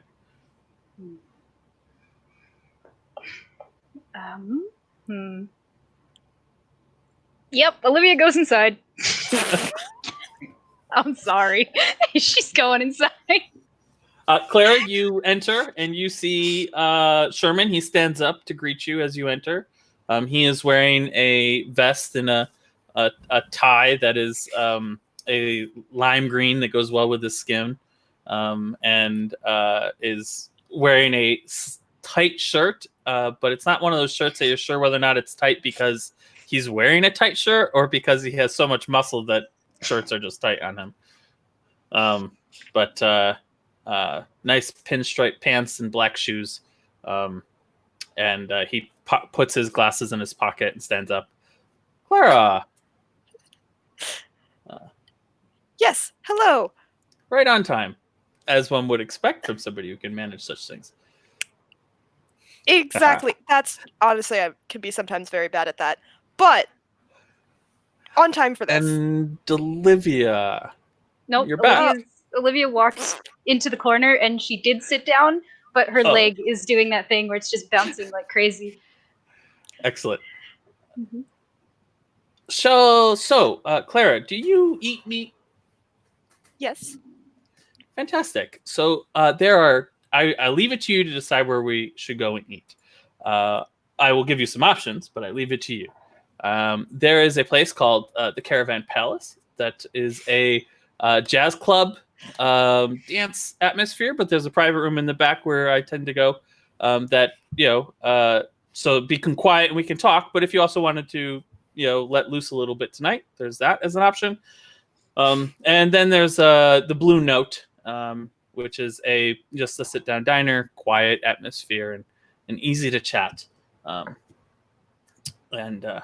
Which one sounds more your speed or interest? He says let loose, and she just kind of goes, like dance. Okay, not your thing.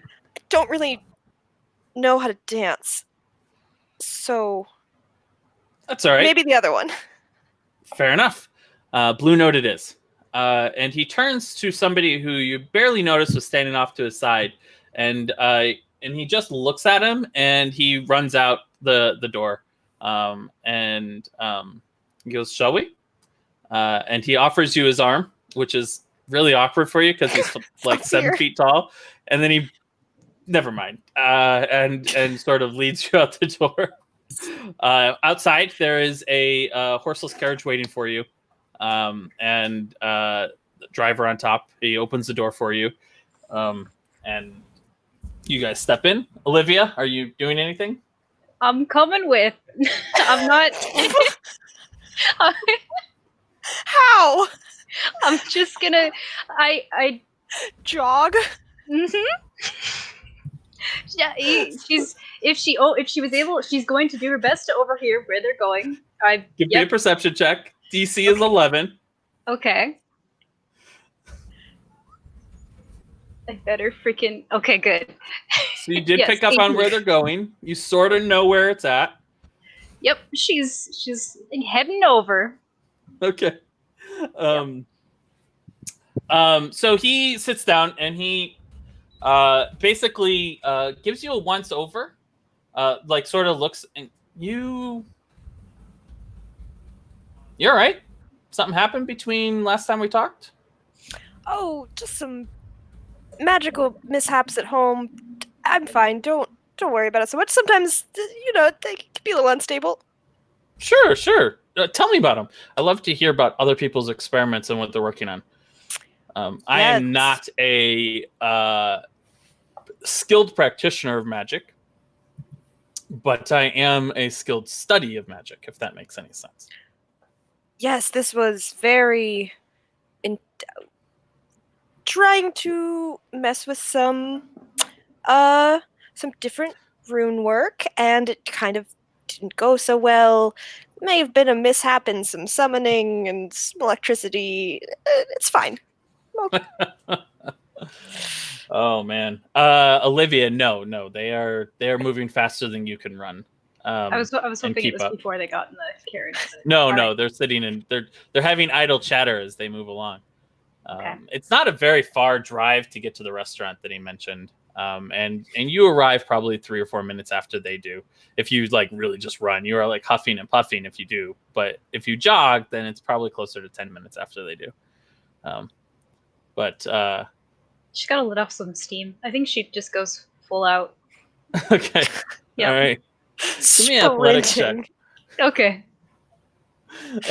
You're just She's- charging through the street. Yeah. Yeah, you're able to run. You Okay. you just full on sprint and full plate mail for about 5 miles. It's We hear her. It's gonna be sore tomorrow. yeah. But hey, your plate mail fits. They did a good job on the repair. No, nice.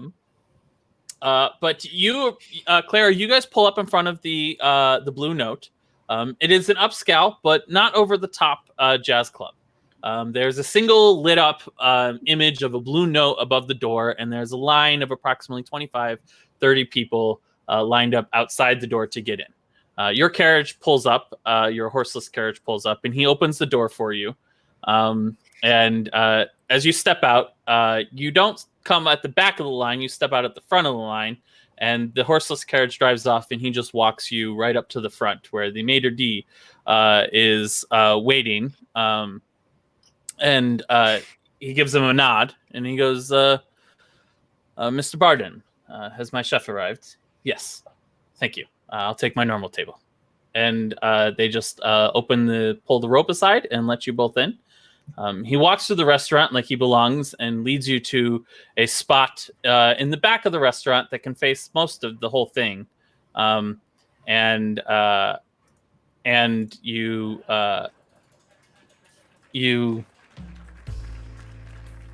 can hear a soft jazz band playing.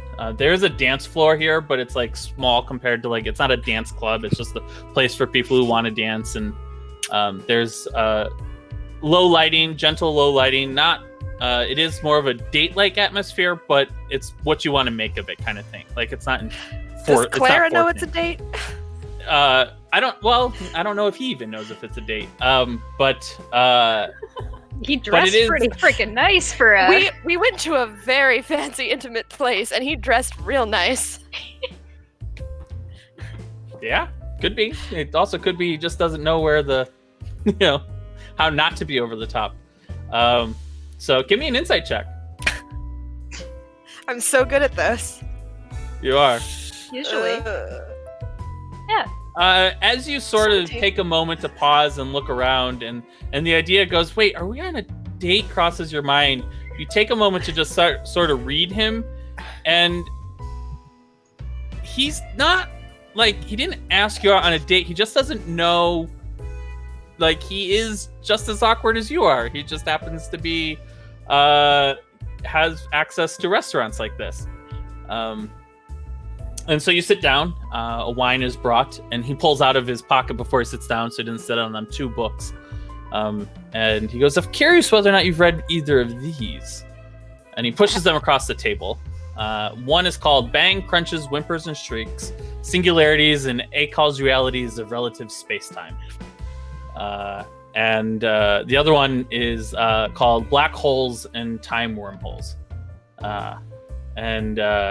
And he pushes them over. You have not read either one of those. And he goes, these are just...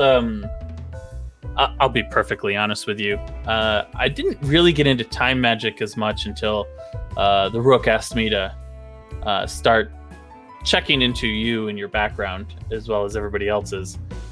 Part of the job. But once I knew what you were into, it was very intriguing. And I wasn't even aware time magic was really a thing. And so I've just been reading everything I can get my hands on. It's very fascinating. Not many people could... They don't really have the interest in delving in through all that literature. I'm impressed. Well, I do enjoy reading. It keeps my mind active with the day-to-day grind, You're welcome to keep those books if you want to finish them. You can give them back to me Okay. at some point once you've read them, if you wish. Yeah. You don't have to. Yes, thank I'm you. No, sorry. You don't have to. I'm sorry if you don't No, want. This is very nice. Thank you. Okay, he was reaching for the books, and he pulls his hand back, and then he reaches. sorry. And then a look sorry, I didn't mean to like. I wasn't trying to. This isn't really a date. I was just. You're really interesting, and I just realized this could seem like I was taking you on a date. Is this a date? No, this isn't a date. That's weird. But yeah. So your experiments. Yes, magic. Let's talk magic. Theory, literature. Yes. And yeah. So you guys Stop start a running. conversation about Yeah. that. Meanwhile, out front, Olivia, you run up to the restaurant. And there's a line.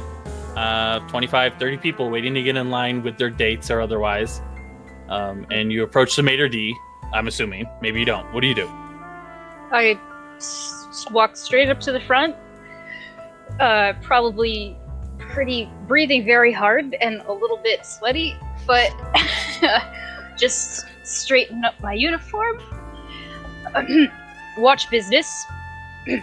What kind of watch business? Investigation. We're about what? We're very high-end It doesn't establishment. matter. You can't just go walking in here. Yes, I can. I'm a watch member. I'm a No, corporal. no, you can't. Do you have a warrant? Give me a perception roll. Okay. 10. Yeah, you're too out of breath to pick anything up outside of where you're at. But you know, he doesn't seem moved by your. I'm a watch member. I should be allowed in here. And as you're talking to him and bracing him that way, you see stepping out from behind him a bouncer who he's not exerting his presence. He's just making himself known.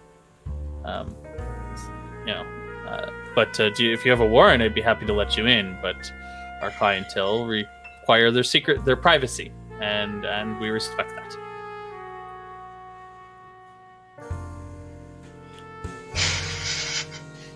Olivia doesn't know what to do.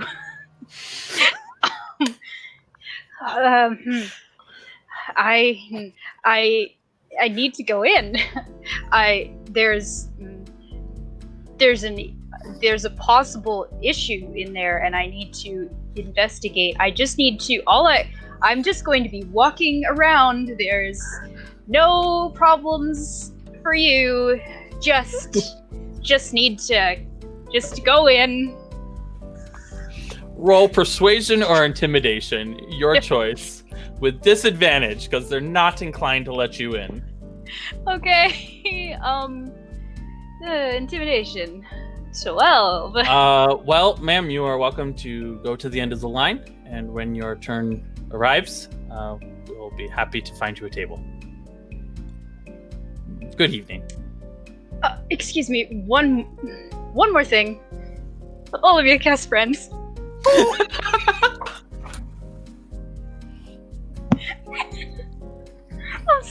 This has always gone well. Yeah. It's always fine. It'll be fine.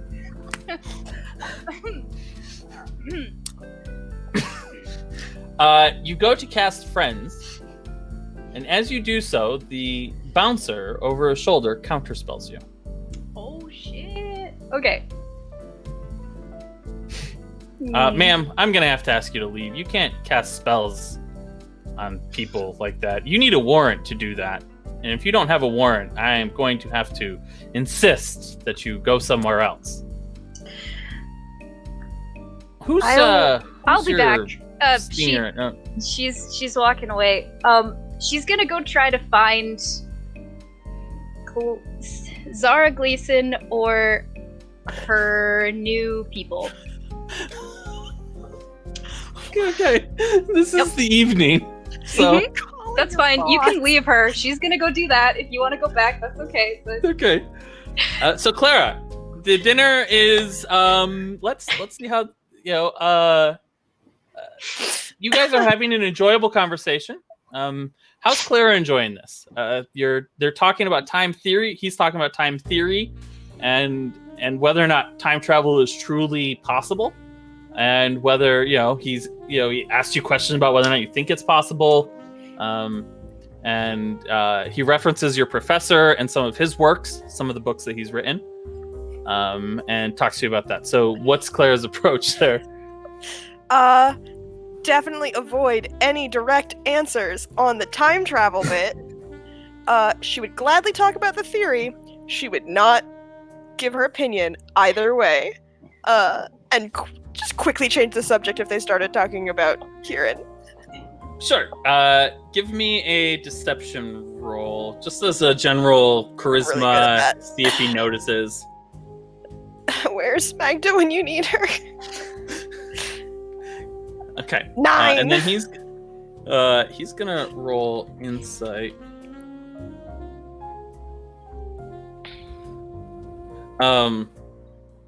Private roll that. Can you see the 12? Yes. Yeah. Okay. He picks up on and just lets the conversation go where you lead it. He doesn't force the issue. You guys have as after you've been there for 15 or 20 minutes, you never got an order. Nobody came to take your order, but a cook comes out of the kitchen and places 2 elk steaks on the table, with a wine to go with it, and some sides, some vegetables and potatoes. And he says, "I figure, why not?" Going for that wine first. Okay. As you start drinking the wine, he signals, and they just leave the bottle at the table.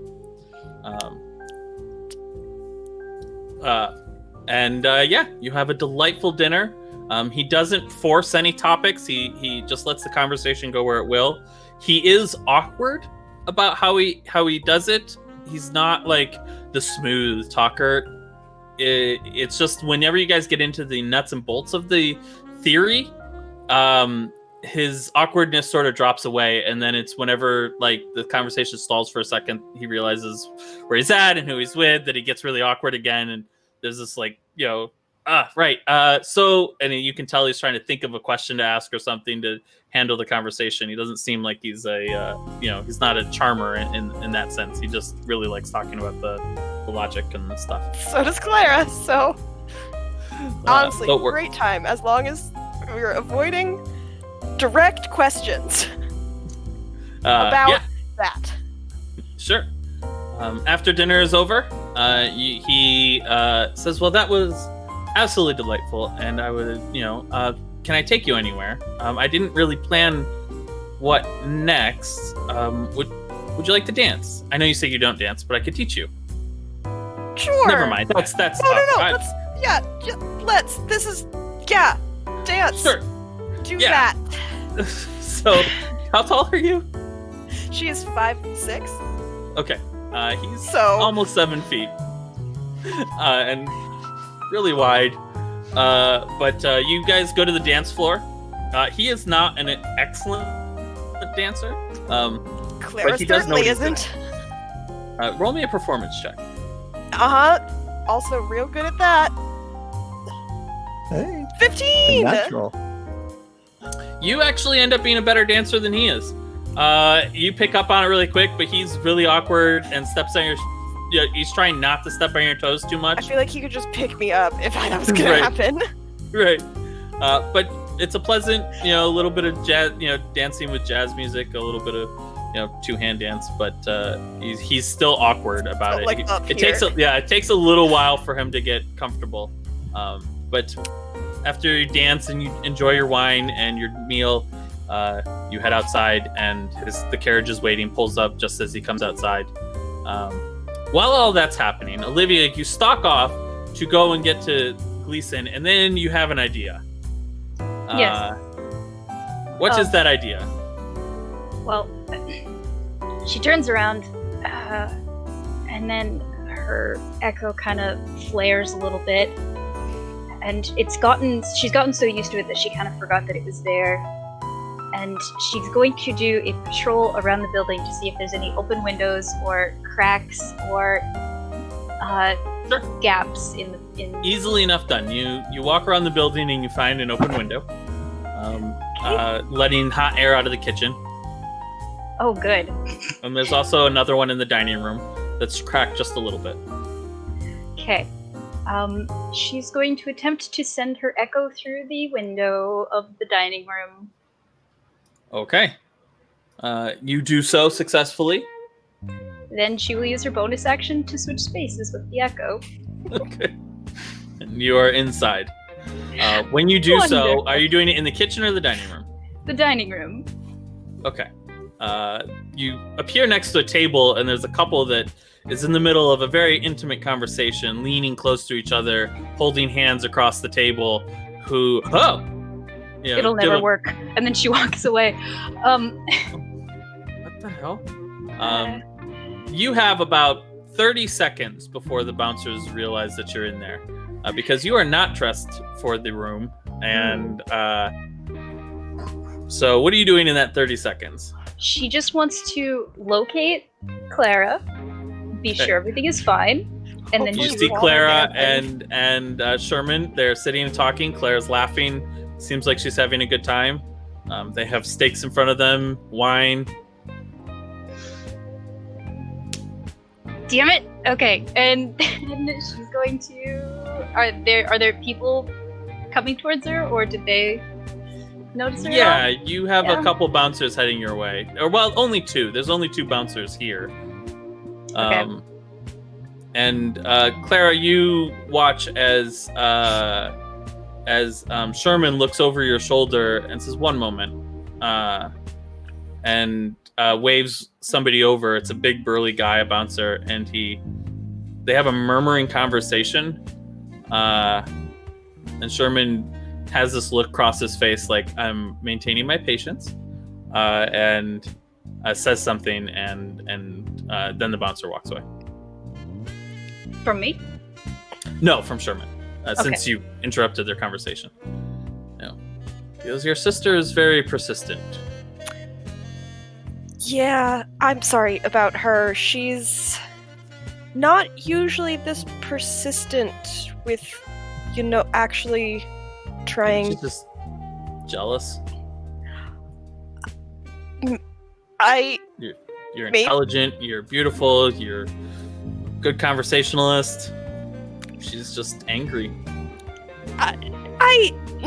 My sister, our family's strange. It's very weird. Very. Yes, I don't know how to accept compliments. No, she's Okay. she's fine. She's just overprotective. It's a thing. That was weird. I shouldn't. Sorry. It's fine. Clara, Olivia, the two bouncers approach you, and one of them sort of leans down to talk to you without like yelling or talking really loud, and he says, Sherman has asked that we do not cause a scene or cause you any harm unless absolutely necessary. So please come with us.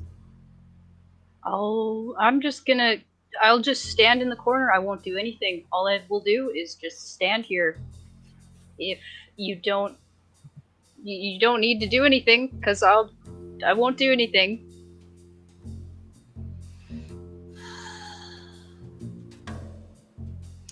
Sherman glances over his shoulder, gives like a half nod. Very well.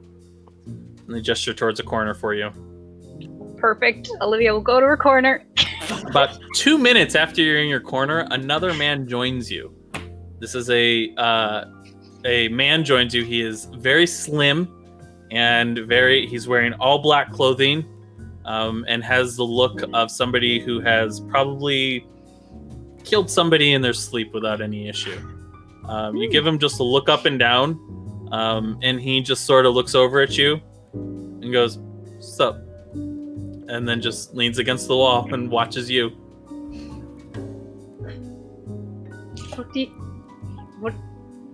What do you... Excuse me? Good day for standing in a corner, isn't it? Who do you work for? Sister really is the smart one.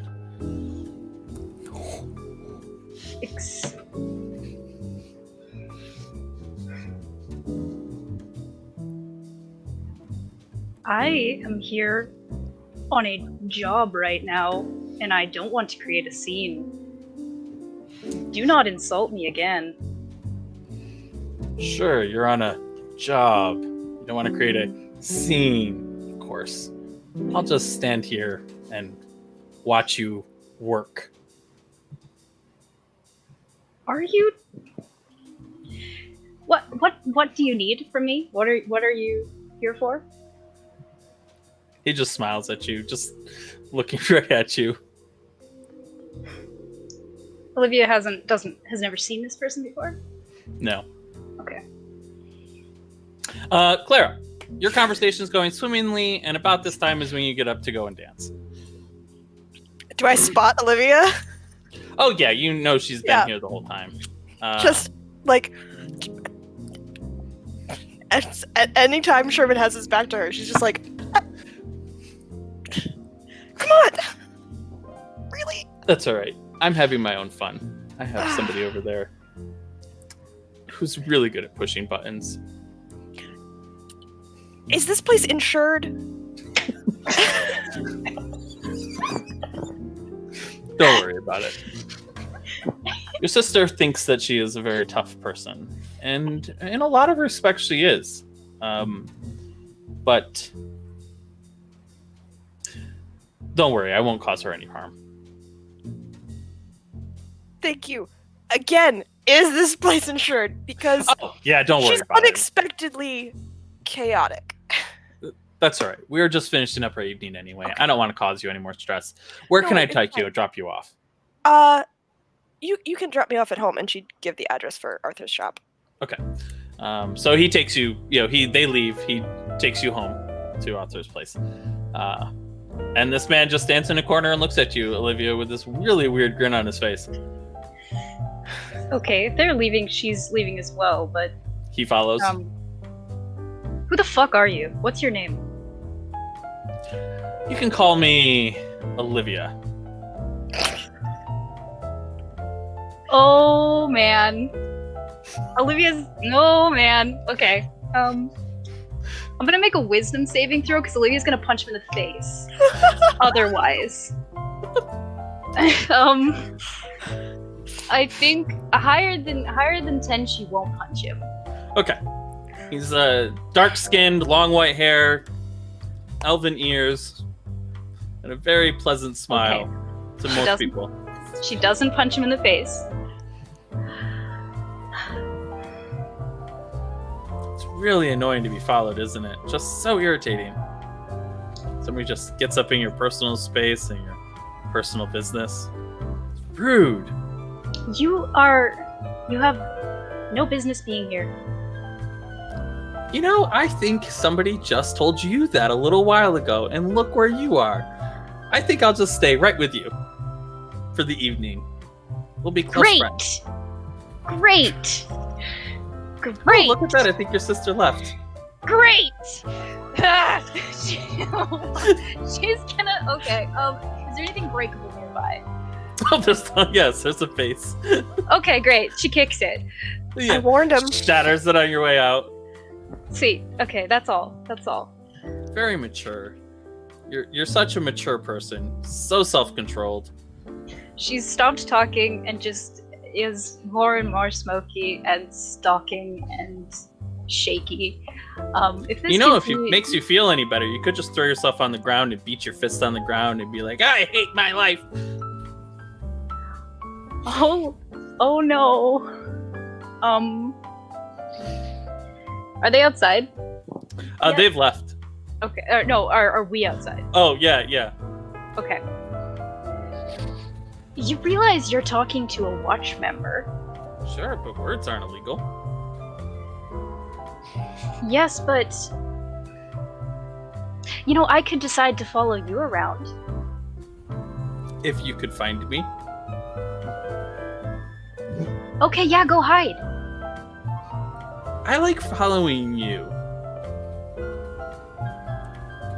I don't know where your sister went, do you? I think you've lost them. Olivia looks around. Did she lose them? Carriage is Yeah. gone. That's what I Well, thought. you have a good evening. And he starts wandering down an alleyway. Oh, she's gonna follow him now. Give me a perception check. Okay. Shit. He turns down the end of the alleyway, and you jog to go around the corner, and he's gone.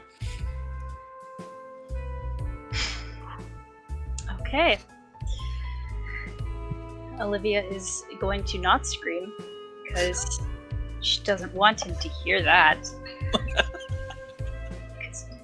So she's instead going to briskly walk to Clara's father's shop. Okay. Clara, you get dropped off. He says that was very enjoyable, even with your sister following us. But that's okay. Again, That's not your fault. sorry. Don't have to apologize. It wasn't a date or anything anyway. It was just two people talking. It was very nice to. Can we do this again sometime? It was a lot of fun. Maybe do some experiments with magic or something. I have access to. I don't know. I don't even know what I'm sorry. This is No. inappropriate. That would be fun. Actually, I have a weird question. I am working on an experiment right now. I think I mentioned that I was looking for azurite powder last time we talked. Yes. Azurite powder is very expensive. Yeah. The Rook wouldn't happen to know where, I could try and source some, would he? Well, I can pass on your request to him. It's just thoughts. There's another potential source, but we've worked together before. This is fun. I thought I'd ask. Sure. I mean, if you want to mix work and pleasure, I'll pass it on to him. Sure. Yeah. And as you're talking to him, give me an insight check. Okay. Oh, let me turn off the jazz. You've lost the balloon. 16. As you bring up the Rook and his posture changes a little bit. He stands up a little straighter. He's half a step backwards from you than where he was before. And his whole demeanor or facade is one of more of a business. It's the whatever sense of comfort that was being established between you two is sort of been pushed aside for the moment. And he's I'll let him know that you're interested, and I hope to see you again. This was fun. Have a good night, Clara. Yes. We'll talk later. Bye. Yeah. He hops in the carriage and drives away. Caden and Magda. Your tattooing session has gone for several hours now. And you have a solid outline, probably not done. But it takes quite a while to do something large like that. But you have the beginning works of it. Once everything's done, Caden is very fastidious about making sure Magda's had enough to drink. Water, the bottle of wine, I'm going to guess, is probably gone. Yeah, probably. Bottle of wine. Did I say bottle of water? Bottle of wine is probably gone. And water. And water. And Caden will just kind of flop back on his back, kind of uncharacteristically on the bed, just lying there, looking up at the ceiling. You're good? Yeah. Are you? Yeah.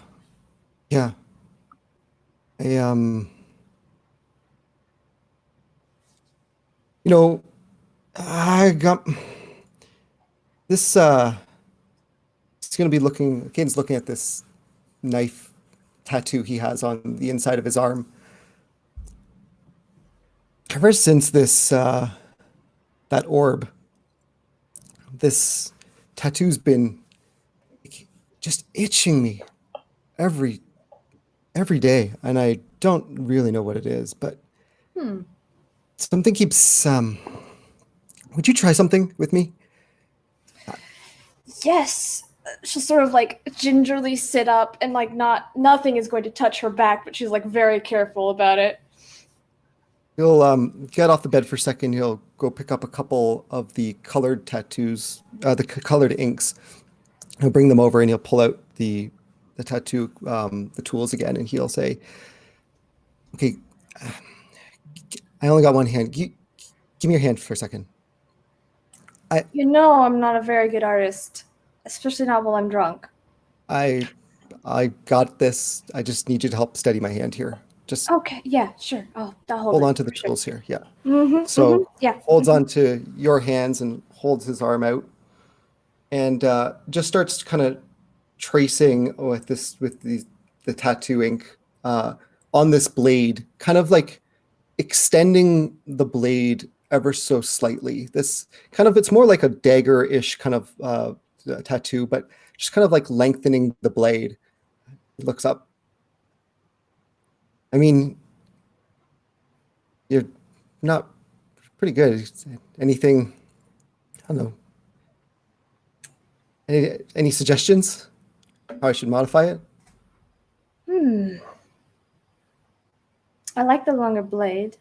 You could do something fun with the handle, like some kind of like interesting carvings or something on it.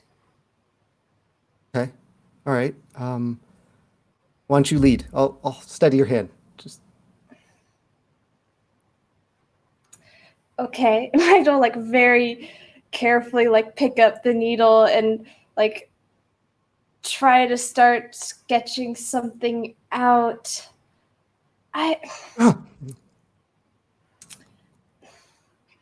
That's good. It's good. Okay. I think I like it. Are I you just sure? want some. You're Yeah. so much better at the drawing than I am. I tell you what to draw, and then you can actually make it. Nah, it's good. It feels good to be honest, to break the skin a bit there. It's been a while. This Fair enough. keep wanting to just modify this one. Yeah. Hey, listen. Don't like stress over it or worry. Just next time, yeah, I don't know, taking a shower, just look at your back in the mirror. Sure. That's all.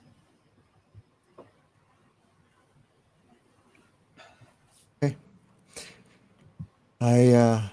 We should probably get some sleep. I'm sure the rest of them are going to be much more rested than us tomorrow.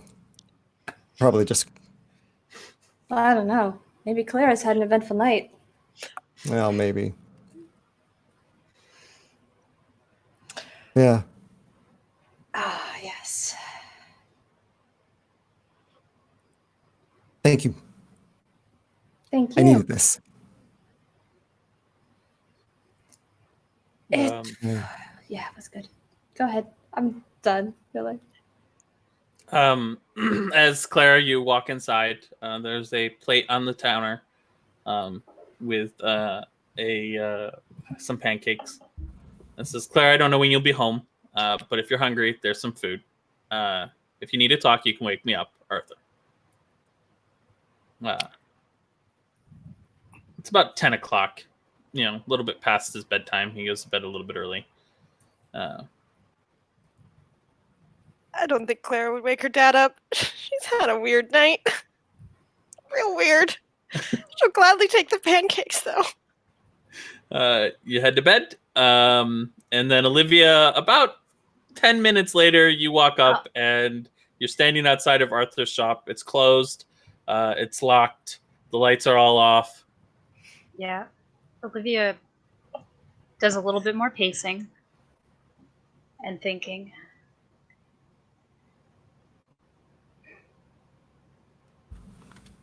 And fuck. I wish that Mom would have explained something. Anything. I wish Dad would have ever said that. She is going to walk to Zara Gleason's office. Okay. By the time you get there, it's close to midnight, 1 o'clock in the morning. and you catch Zara Gleason just as she's leaving. She's heading down the stairs outside of her office, and she sees you as you're coming up, and she just continues walking. Do you fall in next to her? Yes. Olivia, Corporal? Ma'am, Captain.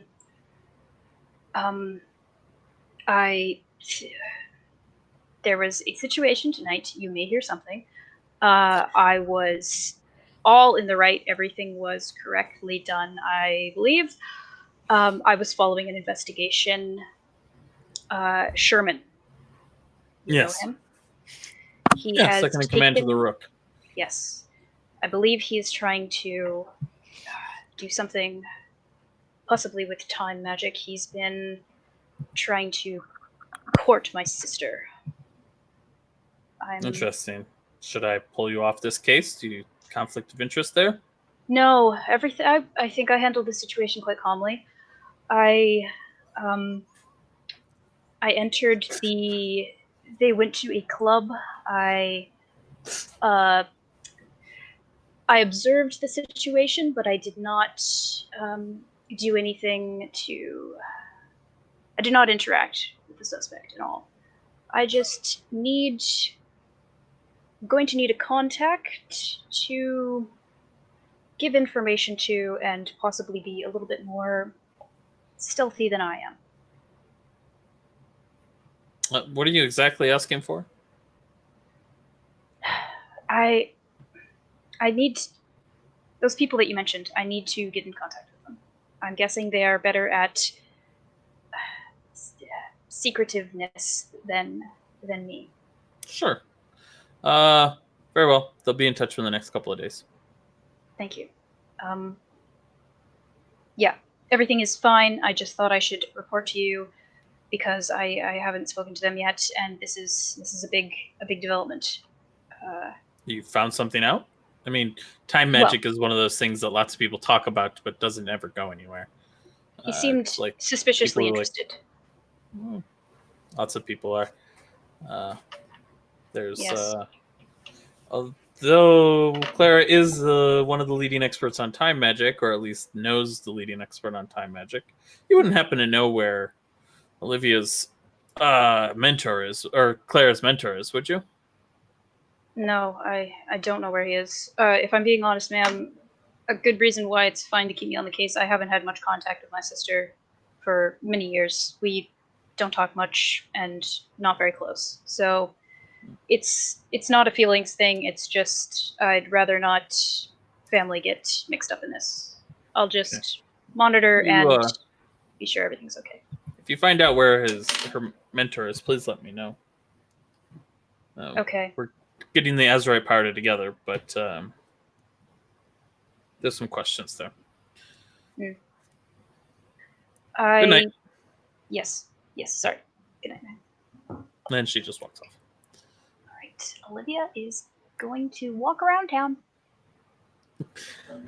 3 o'clock rolls around before you find yourself back at your house. 5 o'clock rolls around before you're even able to go to sleep. And that, with everyone resting in their beds, some sleeping, some laying awake, that is where we're going to end this. Oh, Clara, did you go right to sleep, or did you lay in bed awake for a while? Oh, You're muted. I did mute myself. A helicopter went by, so I had to. She's just gonna sleep. She's had a day. Okay, conked right out. That is where we're going to end our session. We'll pick back up tomorrow on the next day, or we'll pick back up next week. The next day of this, just so we're clear, this was Friday evening, so we'll pick back up on Saturday morning. Of the all that took place on Friday evening, we'll pick back up Saturday morning next week. Thank you all for playing with us. This was an interesting session, and we'll see where it goes from here. Don't forget to wear your mask. You have a thing, Caden? Just remind of the time change. There's a time change? We're gonna start 30 minutes earlier. You have to.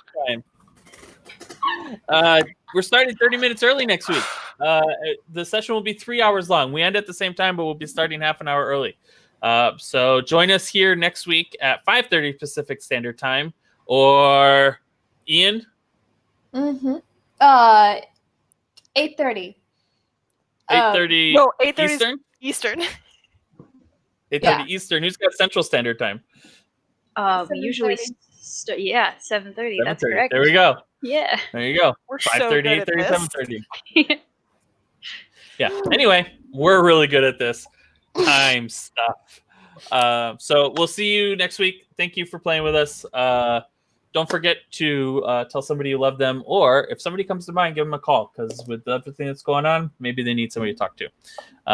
Love you all. See you next week. Bye-bye.